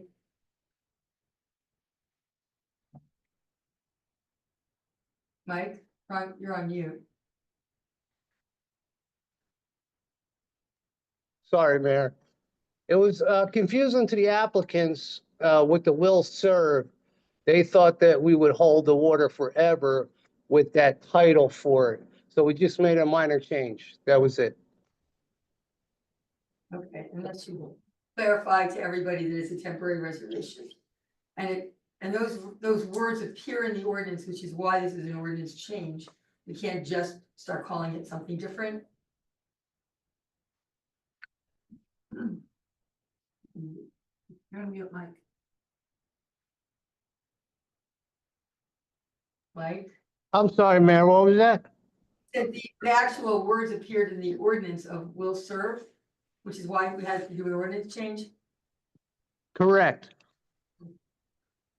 Okay, that's one. I also, we have, on the agenda, there is also, the debt management policy. Bill Hanson is available right now. Does anybody have any questions regarding the debt management policy for Bill? I had a couple, so in reading through it, I was curious about the notion of, I guess my question is the flexibility of this debt plan. I'm wondering, is it too limiting if we have some sort of large scale, unexpected, big capital need? This This is a policy by resolution. It's not, this is an ordinance holding your, tying your hands, Okay. right? Right, if this is if there's an emergency, we're not, restricted by anything within this. This is basically, I mean, the majority of what's in here, we already do. It's just basically saying, we're gonna analyze to make sure that it's the best time to go out for bonding, stuff like that. Whenever possible, use the New Jersey iBank for a better interest rate and, stuff like that. It doesn't limit us if there's an emergency, that we wouldn't be able to do anything. Okay, so that was just a concern. Otherwise, this would, like a best practices Yeah. for. Yeah. Something the binding companies all want to see, that we have something in place that we basically follow as a policy, but again, it's a policy by resolution, it's not an ordinance binding us to anything. Okay. I had another question. Sure. And Councilman Long and I did not speak about this prior, but I have the same exact words written down. Too limiting and tying our hands. So I think the answers that Bill gave, definitely make me feel a little better about that. And I understand, when it comes to emergent things, that's, not applicable. I think my only concern is if we're tying our hands a little too much for future councilmen, in that perhaps the only thing I'd say that we might want to tweak the wording on this a bit, is so because it's a resolution, a future council could change this at any time by resolution, but they'd have to go through the process of changing it, which is another council meeting, right? And so I was thinking perhaps we put in some sort of verbiage in there that allows any future council, including ourselves, I guess, to be able to either clarify that this is not binding, that it is recommended, or that we utilize this policy and it can be overwritten by, whatever a 2/3 majority or whatever, whatever the council. Actually, the best practice would be to have this on the annual reorg agenda every year and reaffirm it. And at that time, could be changes made if somebody wanted to make changes. Sometimes do that. Well, but that would, I guess that would have to change once a year, but you're still, if you wanna get something done quickly or fast, it might be better just to have it as a flexible, all I'm saying is that. It's a policy. I agree, but I'm just saying, maybe we put it in words that are just a little less defining and confining, to any future, county. And very similar. Chris, let me ask you a question. You just said something. You said that every year this gets reviewed. I've heard of it. But is that your experience? I've heard of it. Bill might, I don't know how Watch On handles it, but. Okay. But this is a very reasonable and responsible thing to Okay, do. hold on, excuse me, hold on. Let me just ask a question. 'Cause I'm hearing something. Mhm. So. I'm just trying to key into it. Because Jeremy has a concern, Susan has a concern. I actually kind of have a concern as well, but my point of it is, because it's a resolution, every year on the reorg, whether we're here or not, this would be on the agenda. We could absolutely put it on the regular. But if you're not here with that, with the next mayor put that on the agenda, that's what I'm asking. Okay. Yeah. I mean, it would be. I mean, is it something that would be a standard practice that anybody that comes in would put this on the reorg agenda? Well, the clerk is gonna look at last year's agenda and put it back on, the next clerk after Carla retires will do the same. Okay, The but- agendas. But it's for not reorgs- required, right? We don't have an Tony? That's what ordinance you're saying saying. That's all I'm asking. I'm asking Chris a question and everybody's jumping in and I'm not sure that I got my answer. So my question is whether, if we're all gone, right? And this is a policy. Is this something that carries on year after year after year? Amen. That's my question. It would appear on your reorg agenda, I think the mayor was starting to say this, a future council / mayor could change that reorg agenda and remove it. That's my question. Yeah. That's what- the answer that you're looking There's the for. concern. But it's a requirement to have this to go to the I-Bank, correct? No. It is, No, it is no, a no. strong list of items. Okay. This is one of the strong list of items that the bond rating agencies, Standard & Poor's, Dow's, they want a municipality to have, it was the one ding we got in Okay. their bond rating of us in November, was we still did not have a past debt policy on file. So they just wanna see it, It's just like when you're regulatory compliance, sometimes you guys, you have just a They policy on your wanna website of your know company. what our to move philosophy forward, is yeah. on handling debt. It's a philosophy, it's a policy, nobody's sticking a gun to anybody's head saying, thou shalt do this, don't deviate, don't go buy something if your roof blows off. It's a policy that is important for our bond rating, it's on, that we all agree that this is how we're gonna look at debt. It's important to pay it down, this is how it's structured, this is what we wanna see. But if there is an emergency or something happens, it's just a policy. Bill, you wanna chime in? Yeah, I just want to say that if you're looking at the debt management policy, the whole first part, the expenses to be funded with debt, all that is actually right from the local bond law. The tax impact analysis, that's just us going through and making sure that, it's in our best interest to do permanent financing at the time that we're thinking of doing it. The next part, the structure of bonds and bond anticipation notes, that is all right from the New Jersey local bond law. Refunding bonds, that whole section is from the New Jersey bond.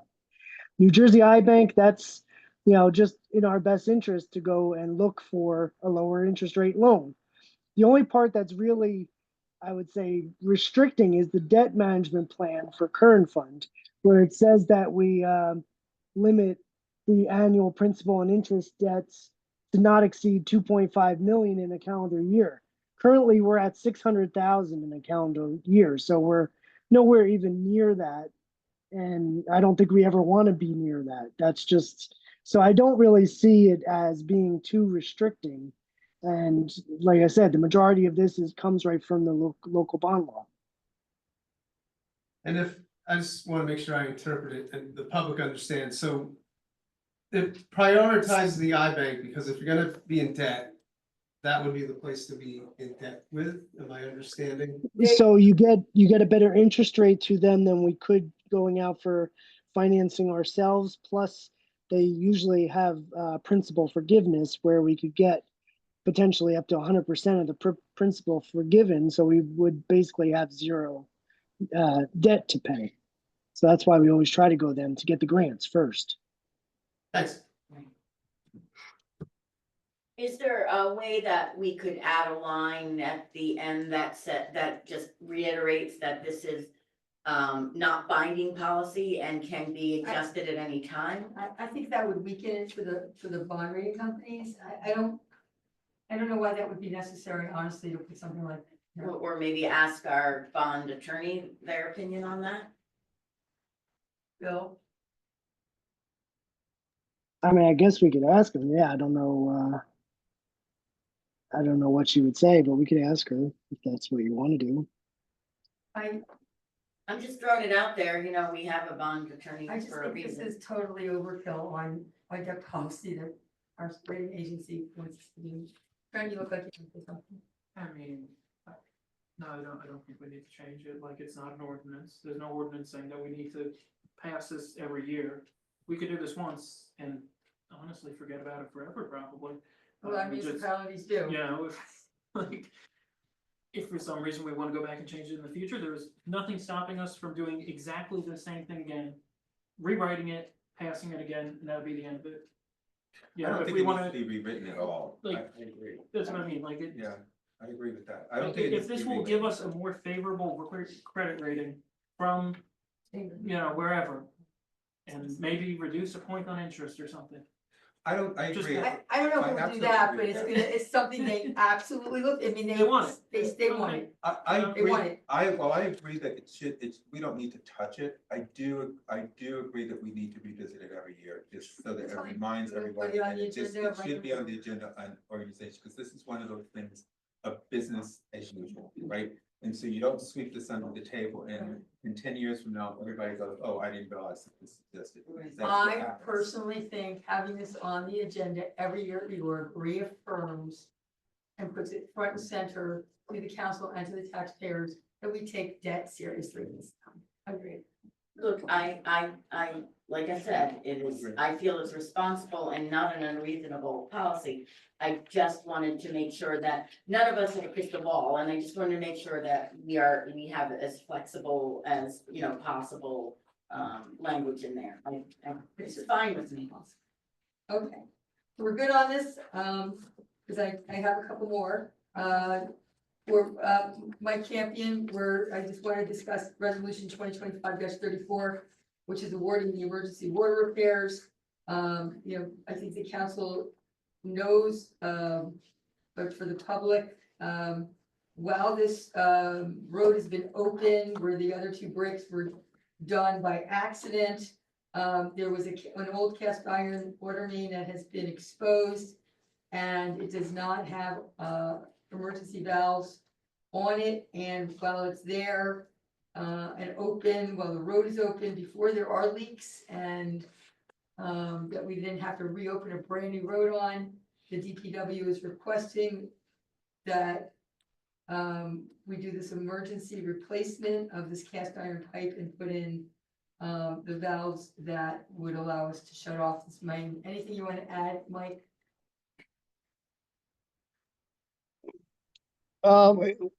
Yeah, I wish we would have caught this sooner, but the maps from the 1950s, 40s do not exist. It was kind of a blessing that we found this during an emergency leak, so it can be done correctly. With these added valves that we're gonna put in with the emergency contract, we will not have to be in that intersection at least for another 80 years. Everybody understand that? You were popping in and out a little bit, but. Pretty much. Mike, this cast iron pipe, or what, we could gather, you were breaking up a little bit. Essentially what you were saying is that it was, you didn't realize it was there because it wasn't on the maps? We knew the line was there. We did not know it was cast iron. Oh, I see. Okay, that was clearer. You were Correct, breaking up before. So sorry about that. the cast, There- the pipe that you had marked out, that was, but this pipe that you didn't know was cast iron until it was exposed, was any of it like in, near or around or included in the scope of work to begin with? It's just that No. the material is different? It, Or it is was not, like outside the geography of the scope of work a little bit? it was not in the scope of work. Say that again? It was not in the scope of work. Okay, all right, that's what thank you. You're welcome. Okay, so there's that one. Then, resolution 2025-35, which is regarding the Fair Housing Act. Beth has been patiently waiting so that she can describe what this is so she can get off the line. And answer any questions regarding this, but if you want to just, that's just kind of where we are with this, where we are with the law regarding having to adopt this by the 31st and then the next one, so they know it's coming.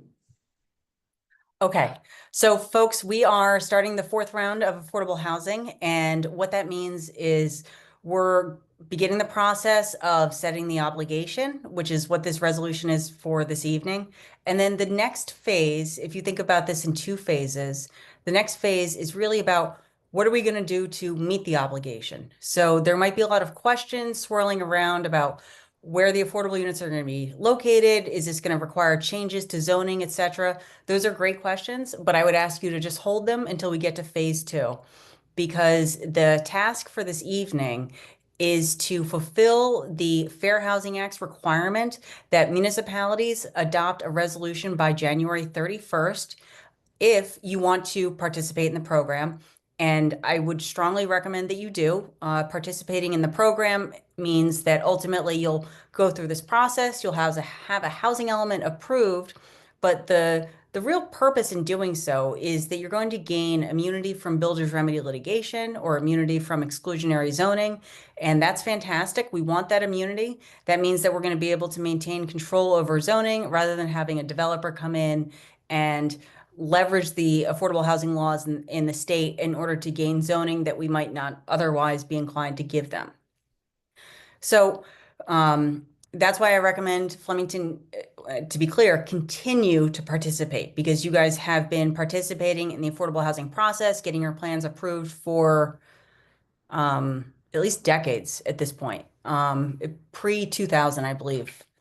So for this evening, as I said a moment ago, the task is really focused on what is the township's the borough's obligation, and do you want to participate?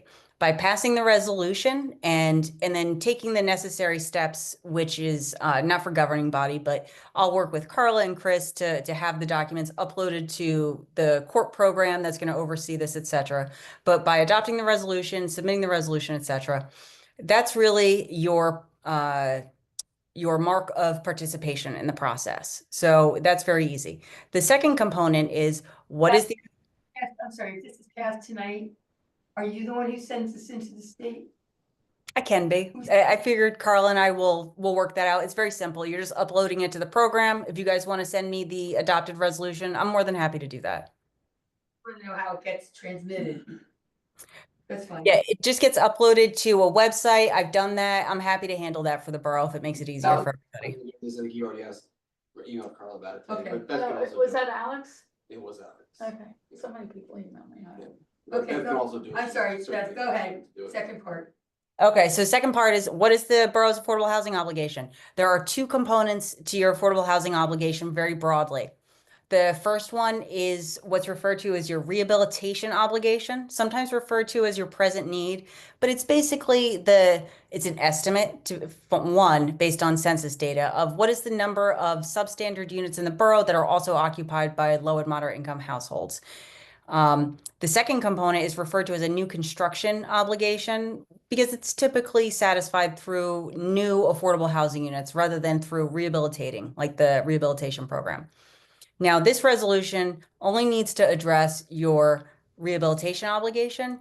and your fourth round affordable housing obligation, because we have a first round, a second round, and a third round. Those have all been satisfied. And I'll address them in the housing plan, but there's nothing to do with those. Right now, it's just participating in the fourth round, so you're gonna identify that fourth round new construction obligation only. Now, in the new Fair Housing Act that was adopted earlier this year, they set forth a general, more than general, but less detailed than perhaps it could have been, but a methodology for calculating these two different types of affordable housing obligations. And then the legislation directed the New Jersey Department of Community Affairs to actually run those calculations on behalf of each municipality. However, the DCA's work is not binding upon the municipality. So every town, I think every town is going through the process of reviewing what DCA did and determining whether it's accurate or not. And I've done that for you guys. And the short story is I'm going to recommend that you don't deviate from what DCA said.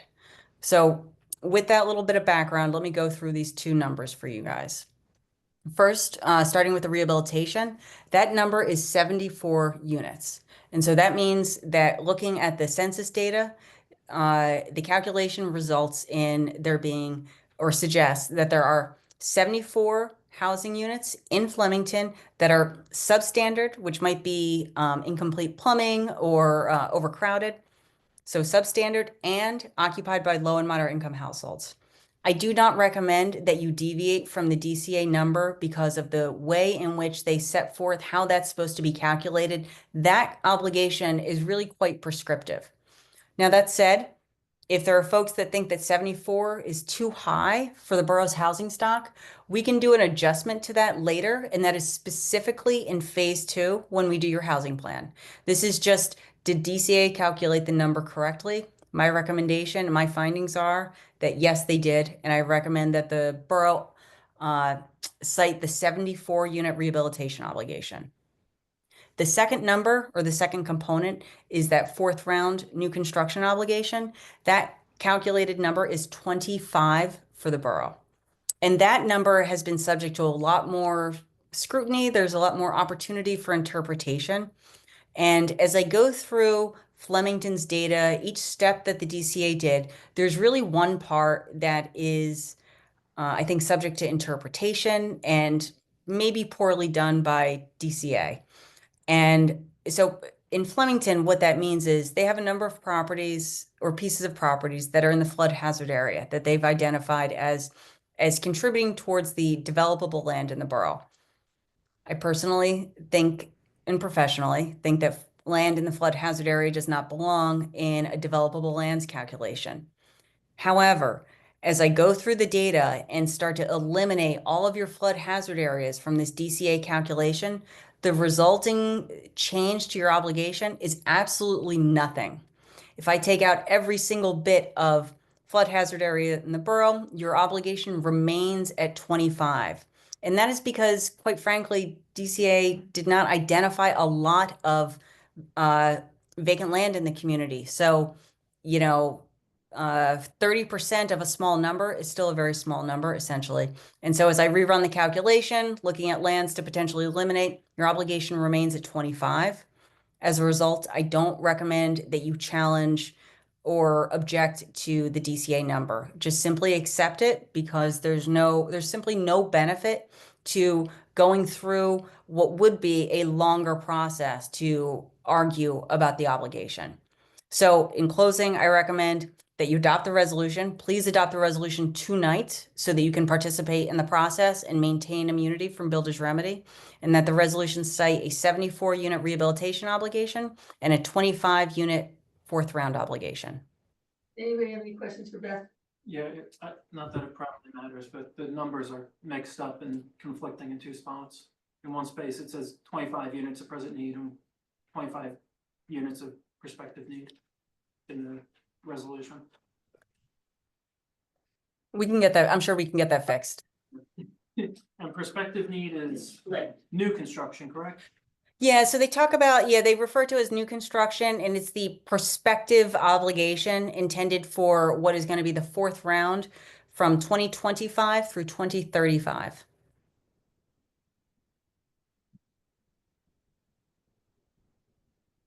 Beth, I just wanna thank you on behalf of the borough for your leadership on this. As you know, you've been giving reports to the planning board for probably 15 years, I think, on this, and you always make it clear and it makes sense, and I really thank you for your leadership. Oh, my pleasure. You guys are in very good shape for affordable housing, so you really do make it easy. This housing plan, we'll talk about it as we get, once we get past this January 31st deadline. But I think this plan is going to be pretty straightforward and easier compared to what other municipalities have to contend with. Anybody have any other questions for Beth? All good with passing this resolution? Well, just to note that the minor discrepancy needs to be. Right, that will be part of the motion. All right, Beth, thank you. I don't know if you want to stick around for that or if you want to go, but I think everybody's good with it. My pleasure. If you guys don't need me, I probably will sign off. Okay, thank you. Thanks, everybody. Just a couple more things in my report. Tax assessor Ed Kerwin will be at the March 10th meeting, do a presentation on the assessment of the borough and answer any questions that the council might have. So Carla, can you make sure that's on the agenda under presentations? And I do want to appoint Councilman Long as police commissioner and also place Council President Parker as a liaison to the finance department. That's it on my report. So council members' reports, Councilmember Orion.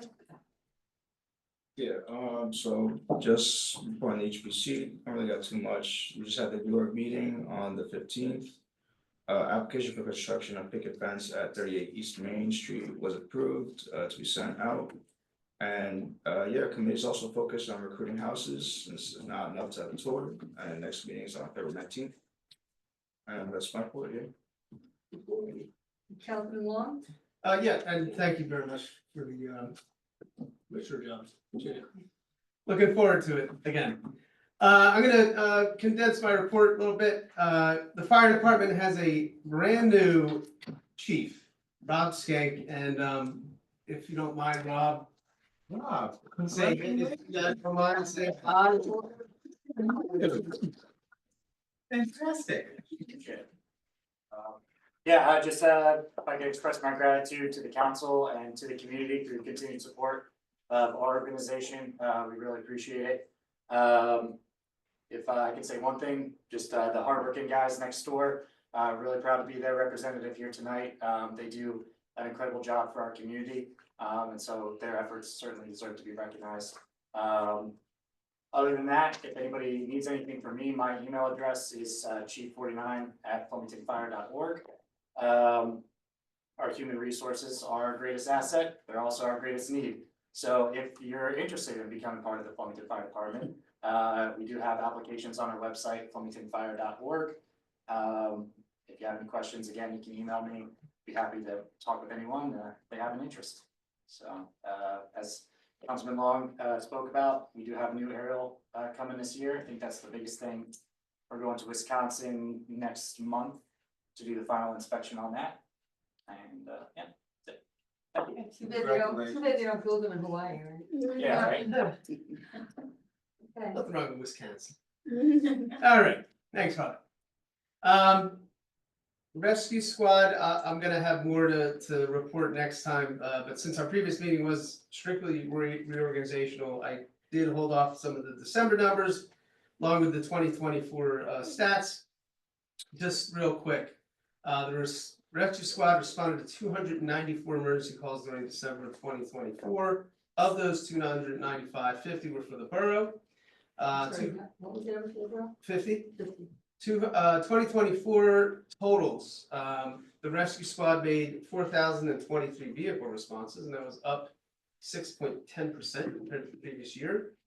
They made contact with 3,058 patients, that was up 4.4% compared to 2023.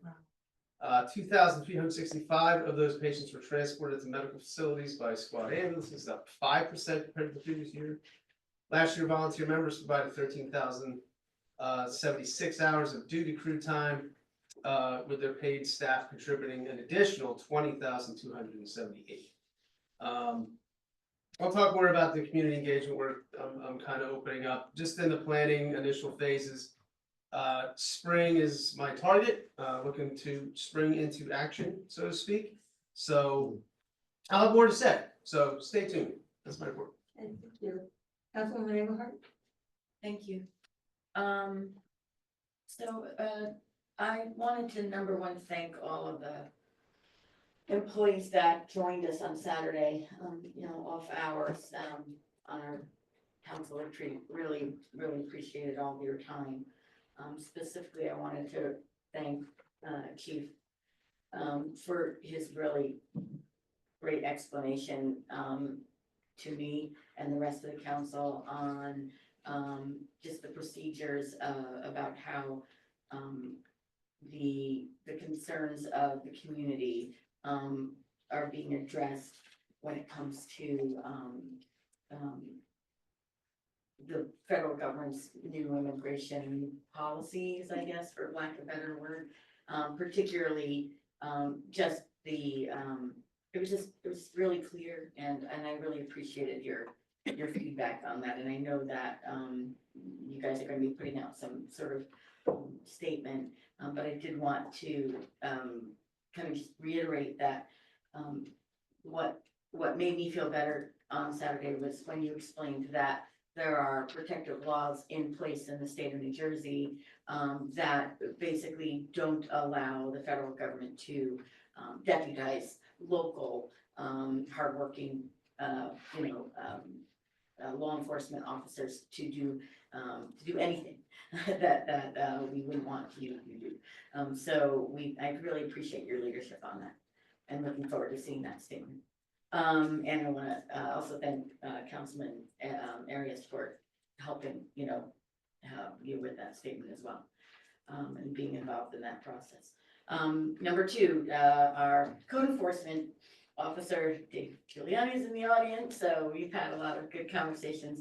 One of the things Dave is going to be doing, and he started as of yesterday morning, was send me a summary of all the statistics from his office. So this is going to be new this year. So for the month of January, there were 4 maintenance cases, 2 enforcement cases, 2 OPRAs, and 2 summons. More importantly, one of the concerns that Dave had, and I had certainly over the last couple of weeks, is how cold it's been. And that it's really important that if your landlord is not providing you heat, that you speak up. Please, Dave's here to help, and that's exactly the type of service that we should be calling upon our landlords. In particular, there was a building last week that was out of heat for 4 or 5 days, and it was freezing. And it just breaks my heart to know that people are suffering. Please speak up and say something, and Dave can help in that regard by getting on your landlord. You have the right to heat, among other things. So the other thing that Dave and I spoke about the last couple of weeks was his goals to kind of beef up our maintenance code. So he was nice enough to share that with me. I'm still reviewing it. He's been very gracious, answering lots of questions, and we'll go through that. But I do want to just kind of let the council know that that proposal will be coming down the pipe soon. Essentially, our maintenance code is weak, to say the least, and it could certainly be better. The state of New Jersey has its own maintenance code, and some municipalities utilize that. Other municipalities use what's called the IPMC, International Property Maintenance Code, which is kind of written along the same lines as the IBC, the construction code that we use on a day-to-day basis. So I'm going to work with Dave to make sure that happens, because the more kind of backup and teeth it has, the better our residents are served, obviously. And then finally, I've got the animal control report. I guess this was though for the month of December. And there was one stray that was returned to owner, one stray that was impounded, and two interactions with wildlife. One was a bite between a bat and two cats. That seems to be okay. The cats seem to be okay. They were monitored. And one was another a wildlife interaction with a person and a bat. So apparently, bats around town. Did the bat attack the person or the? You know, I don't, it wasn't clear, there was no, you know, there was nothing that was detected and they were monitored and everything. Thank you. You're welcome. Yes, I was surprised with that one. My first animal control report was exciting. It's this cold out, why are the bats out? Don't they hibernate? I thought they hibernated. I don't know, I don't know any of those things. I didn't. Oh, no, actually, I had a pretty, you might mention this, anyway. I had an exciting animal control report. I was like, wow. Too exciting, too exciting. Council President Parker? I don't actually have a lot here. I will just say that tomorrow it's our first board meeting for FCP, and there's a lot of emphasis of what's gonna, like, restructuring of FCP.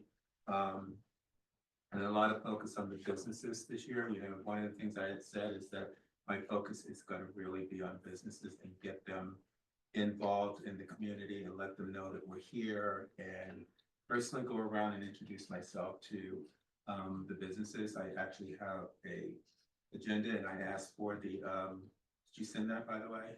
Okay, I'll expect it tomorrow. A list of all the businesses that I'm gonna personally call. I'm probably gonna ask, I'm gonna ask a team of us to go out and see them as well. I just think it's very good. I think we just kind of like rely too much on other people to do it. So I'm gonna work with that. I did meet with Jack Husk, our redeveloper for the courthouse, laid down some rules, and how we're gonna proceed as a team, and how we're gonna get this done with no drama and no, everybody's up front, everybody's got their cards on the table, et cetera, et cetera. Just to put some structure into it and make sure that there's one rope, one direction. You will always hear me use that word, because that sentence, because that's what it is. And also, I just want to thank the council again, my fellow council members, for unanimously voting me as president. I'm very honored to do this. I take this job very seriously. I take it as a leadership position, as I do with any other thing that I do in leadership. I don't see personalities. I don't see the opinions and things like that. What I do see is, again, one rope, one direction, and make sure that we are a cohesive team, and that we are not combative, but we are challenging. So that's, to me, is my job here. Besides serving the public, is to serve that. I will also say that, Jerry, it was an absolute pleasure to get where we got. And I'm going to encourage you to keep running. I'm going to encourage you guys have done such a great job. I still want to do, Jeremy, we'll talk offline. A lot more, you know, the community of policing is extremely important, especially now with what's going on with the immigration in a whole bit. I think it's even more important if we can do that and keep that up. But again, my sincere congratulations on you have come from here to here and exceeded my expectations. So thank you for that, and thank you for working with me. I know we went through a bumpy road, but we got there, right? So thank you. And the other thing is that one of the things I would like us to do is concentrate on DPW, because DPW does so freaking much. I mean, they're just an amazing group of men that I've ever had the pleasure to actually work with. We do have something that we didn't make the agenda, and I forgot, by the way. We do want to consider bringing, I think I am reaching out to everyone. There is something on the table with bringing on another person onto DPW. They need it, and reached out to all the council, just kind of planted in your ear that that's something that we need to do, and it's my bad, because I thought that we didn't talk about it. We talked about it, but we didn't talk about it, the three of us. Okay, so, but we'll get on the next one, Mike. But the other thing I will tell you is, so when you had, DPW sent out a letter about the pipes in your home and whether they were copper or galvanized or whatever. And they offered to come into your house to show you, to tell you if they are. And also they do this inspection with the sewer and the whole bit. I got one of those letters, so I took them up on the offer. And it was probably one of the best experiences. If you really want to know what's going on in your house with your piping and your sewer and what's interfering and the trees and you need to really take them up on their offer. But that's only if you got the letter, by the way. I don't want to bombard people.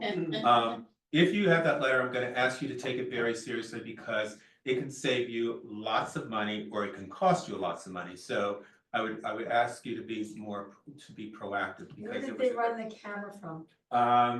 Mike, correct me if I'm wrong, so they were in my basement and they opened up this. Sewer line, Yeah, and they put it in there. they put it in there, but they also give you the footage of it. So they gave me a report and they gave me on a This drive? no, thank you. Yep, on the set, they gave it to me so that I would have it, but it's also on their GIS map as well, because it was not on their GIS. So they're trying to get the town map so they understand where things are flowing and what's what. So we need to help them out with that as a community. I didn't realize we had GIS capability at the DPW. Well, we do. That's Yeah. great. So anyway, that, I would just say, pay attention to that, because that's really important, and that's what I have. Thank you. Thank you. Councilwoman Picardo. Yes, the library board met Friday, January 17th in the middle of chaos here. We have established a new meeting schedule for the next year, and we welcomed Errol Logan, who we will all be voting on tonight in Resolution 2025-30 for his formal appointment as the new director of our library. And he's an absolutely delightful man and already at it and trying to get some things fixed that have been broken in the building for a few years. Planning board reorg was January 14th. Our next meeting is tomorrow, the 28th. It's a light meeting scheduled tomorrow. We have a resolution for preliminary and final site plan and subdivision approval with checklist waivers, there are many, and exceptions for Liberty Village, finally. So we're there. And that application was actually deemed complete on November 26th, and we had 2 public hearings in December. And so now here we go. The second one is a hearing for Hunterdon County Democratic Committee, 111 Main Street, which I will be recusing myself from. And the zoning subcommittee will be picking back up in 2025. I know Councilman Parker, you are on the inputs for that already, in order for us to do our work correctly. Parking committee, I think we were able to see tonight, like how in-depth we go and how much time is being put on this with everybody on there. So I'm looking forward to continuing on that this year. And then finally, just a big thank you to Public Works and to Emergency Management for all that you guys did during that time. My neighbors, not everybody in the borough knows me, but my neighbors know me very well. They know I'm Gladys Kravitz from Always Looking Out. So they go on calls. Oh, I am sorry to tell you. No, it's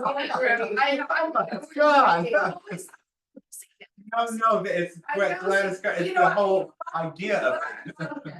Yeah. Which? Yeah. No. Oh, no. So they know I care, and I offer nothing but a lot of patience with our community. So thank you very much. Thank you, Mike. And Mike, I know I spoke with you that Friday just to thank you. And this, I said it earlier, this is part of progress. This is part of this rebuilding of this town. We are going to leave it better than it was before. So thank you. Thank you. Councilman Levy. Thank you.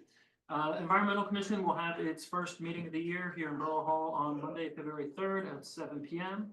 The mayor and I met for planning the newsletter, and I am looking forward to working on that together with her. Well, you can have it. Believe me, I was happy to give you that. Thank you, Patty. Wish us luck. I Shade Tree, I unfortunately missed the first meeting, but their second meeting of the year is on Wednesday, February 12th at 7 p.m. And I don't know if anybody recalls, but last year we did briefly pass a resolution for Shade Tree to submit a community forest management plan. Unfortunately, that was not approved. One of the requirements for the management plan is that they need, I believe, a full inventory of shade trees in the public right of way, which they will hopefully be submitting a grant for, and I will hopefully have more details on that for our next meeting. As for schools, the Farmington-Raritan Regional School District, which is our preschool through 8th grade district, will be having a special election on March 11th, asking the voters to allow a 6% increase in their tax levy. If you would like to learn more, they have posted town halls, including one that they held this evening, brochures and other documents with information about what the increase will pay for, why they need it, and more on their website. I did want to say, we had our counselor retreat on Saturday, and I just want to echo the thank yous to everybody, half of them who are in this room, who came in at 8 a.m. on a Saturday and helped explain their jobs and what they do, and help us better understand as a council how this town works. And of course, I always love getting to visit all the borough infrastructure. That's a lot of fun. And lastly, I did just want to speak very briefly regarding ICE increasing their activity, or at least making it more public across the country and here in New Jersey, and also the attempts to challenge basic constitutional rights like birthright citizenship. I know some residents are feeling uncertain or scared, and I just want to say personally to the 1/3 of Flemington residents who are immigrants that regardless of their status, regardless of how they got here, you are residents of Flemington. You contribute to our borough, its economy, its taxes, definitely its food and culture, and you are good for this borough. We were and always have been a nation of immigrants, and Flemington is a wonderful example of that today. We cannot control federal policy, but my focus is on this borough, its residents, who I am firmly committed to protecting and defending in whatever way I can, and that's everything from our board. Thank you. Thank you. All right, we're up to public comment session number 1. It is 9:25. I really don't want to take a break because we're gonna hopefully get through this regular agenda pretty fast. Anybody from the public? It's 9:46. What did I say? Yeah, 9:25. Oh, okay, all right. Seeing nobody from the public, approval of minutes, have a motion to approve the regular session of November 25, 2024. Is there a second? Parker, second. Wait, am I doing it all in favor, Carla? Yes. All in favor? Aye. Can I have a motion to adopt or approve the executive session of November 25, 2024? A second? Parker, second. All in favor? Aye. Can I have a motion to approve the regular session of the December 9th, 2024 minutes? Is there a second? Parker, second. All in favor? Aye. And a motion to approve executive session December 9, 2024? Second? Parker, second. All in favor? Aye. Thank you. You have one item under the consent agenda, resolution 2025-29, authorizing the renewal of taxi licenses for 2025. Can I have a motion? Is there a second? Parker, second. Any discussion? That roll call, please. Because it's not money. What? I never do that on those. Then I need a roll call. Sorry. Councilman Arias, Yes. Councilwoman Engelhardt, Yes. Councilwoman Fasara, Yes. Councilman Levitt, Yes. Council Vice President Long, Yes. and Council President Parker. Yes. Introduction of ordinances. We have ordinance 2025-01. First one of the year, an ordinance amending chapters 1 and 11 of the municipal code to update references to forms and reservations. Again, this is the will serve form. Can I have a motion to introduce? So, Engelhardt will second. Thank you. Roll call, please. Sure, Councilman Arias, Yes. Councilwoman Engelhardt, Yes. Councilwoman Fasara, yes. Councilman Levitt, Yes. and Council Vice President Long, Yes. and Council President Parker. Yes. The public hearing, I believe, will be February 10th. Is that right? Yes. February 10th, 2024. 2025. I'm sorry, wait, Brett, the first time I've done that, or you? Regular agenda, resolution 2025-30, resolution appointing Errol Logan. Sarah. To a full-time library director as a. Slow your roll. What the council would like to? Yes, Sarah Woman. Is there a second? He's great. Engelhardt will second. Roll call, please. Councilman Arias, Yes.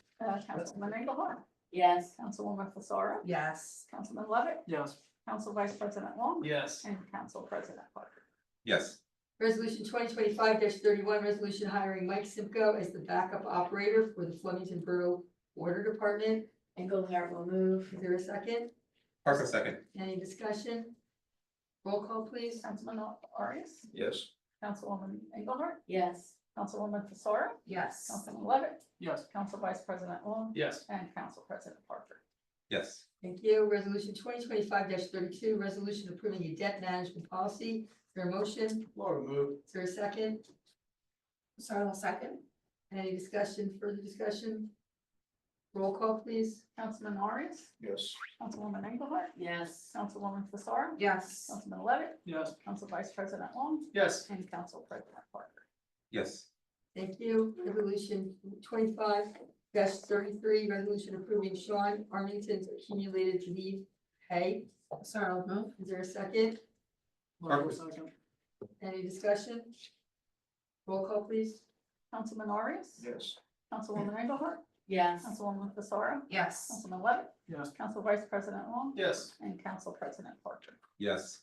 Resolution 2025-34, resolution awarding emergency water main repairs for Church Street and Main Street intersection to MSP Construction, 19-B Minnehaha Road, Flemington, New Jersey, 08822, in the amount of $179,780.50. Can I have a motion, please? Engelhardt will move. Is there a second? Laura second. Any discussion? Roll call, please. Councilman Arias, Yes. Councilwoman Engelhardt, Yes. Councilwoman Fasara, Yes. Councilman Levitt, Yes. Council Vice President Wong. Yes. And Council President Parker. Yes.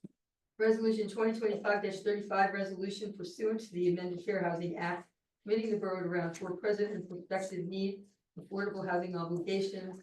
Somebody want to make a motion? Wait, for can we amendment? go over this one? Yes, I want Okay, to, let me get Sure. the motion as amended. first. Engelhardt will move. Is there a second? Long will second. Okay, so let's walk through those amended Yeah. changes. Yeah. There's a lot. Because I want you to sign it tonight, but Right, Yeah. So-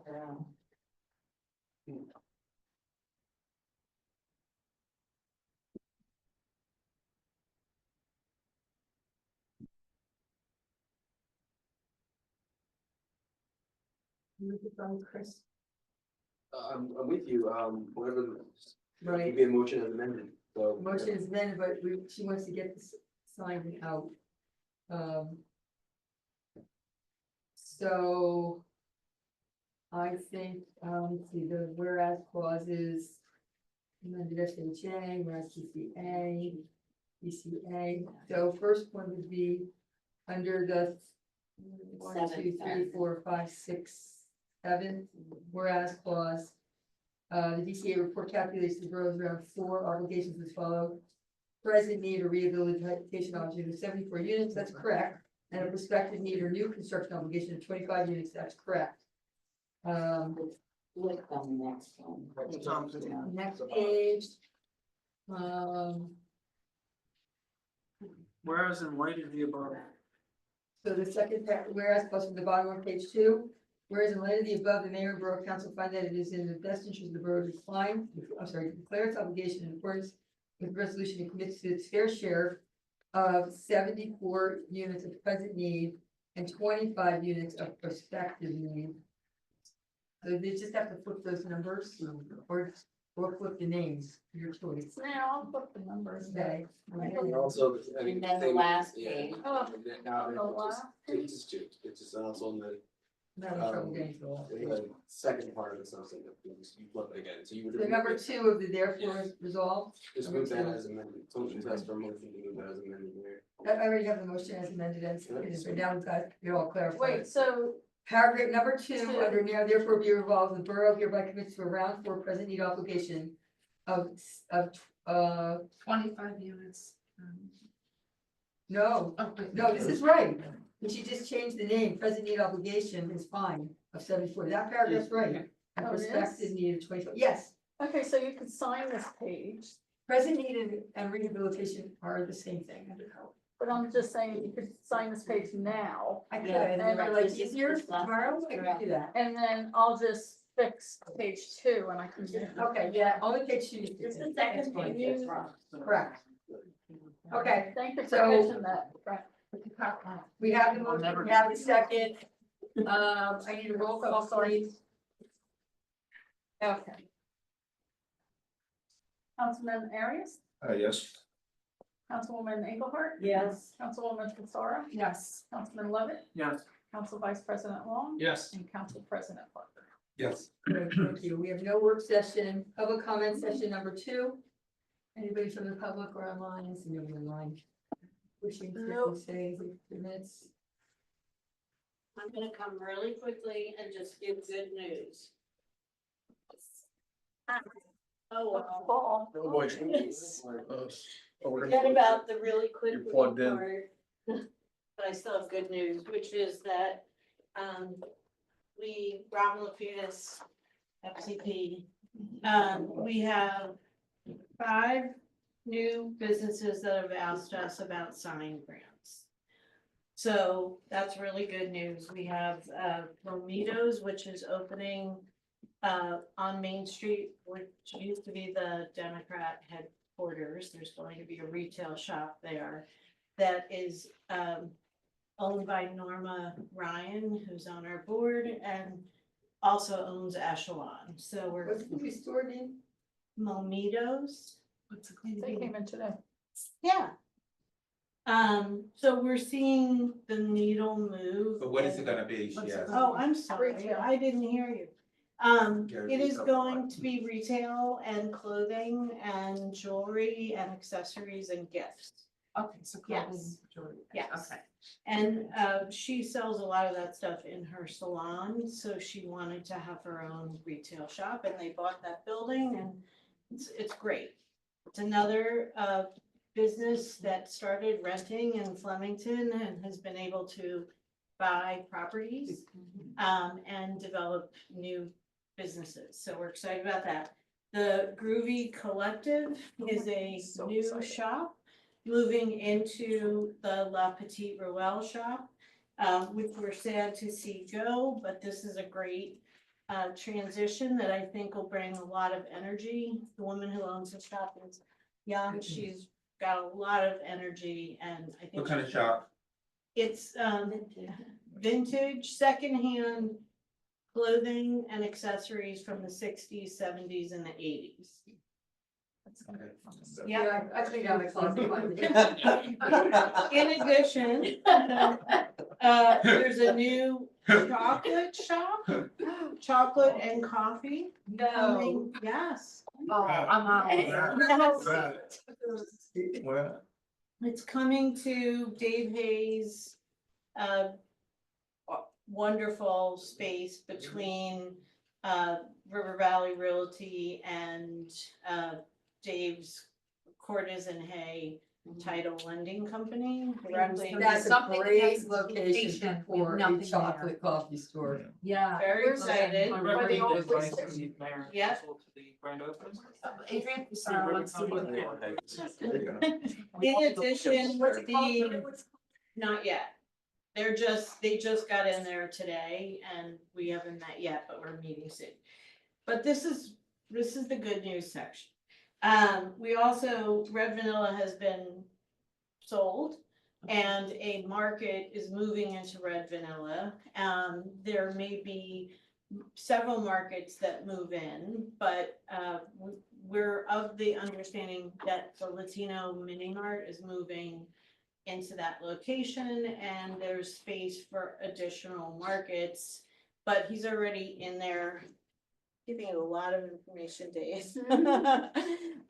He's already, they're in there cleaning it out.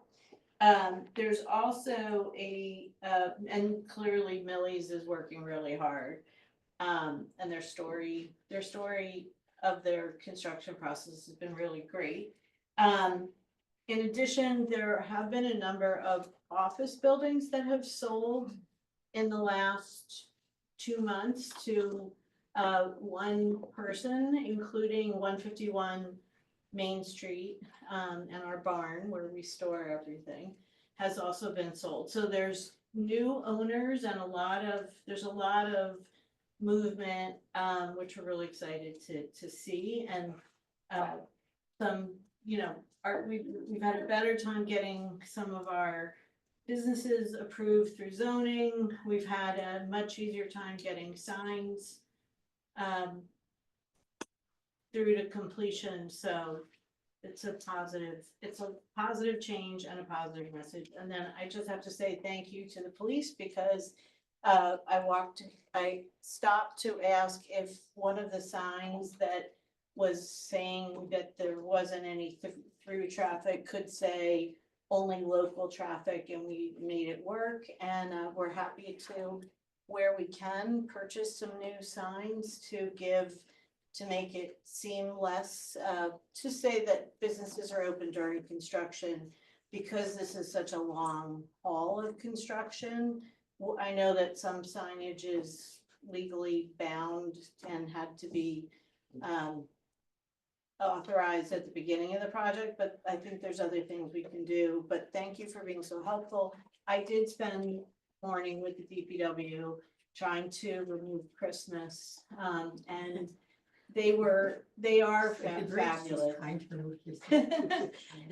It's time for us to remove Christmas. But they're so helpful to me and to us and to the FCP. I don't think anyone really realizes how much stuff we move around town.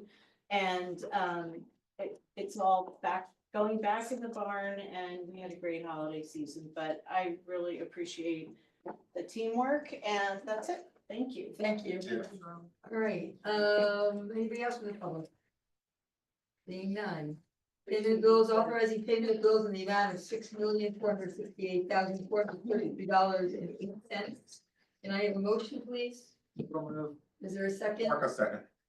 Roll call, please. Who was first? Me. Trent. Okay. Councilman Arias? Yes. Councilwoman Engelhardt? Yes. Councilwoman Safaro? You are. Yeah.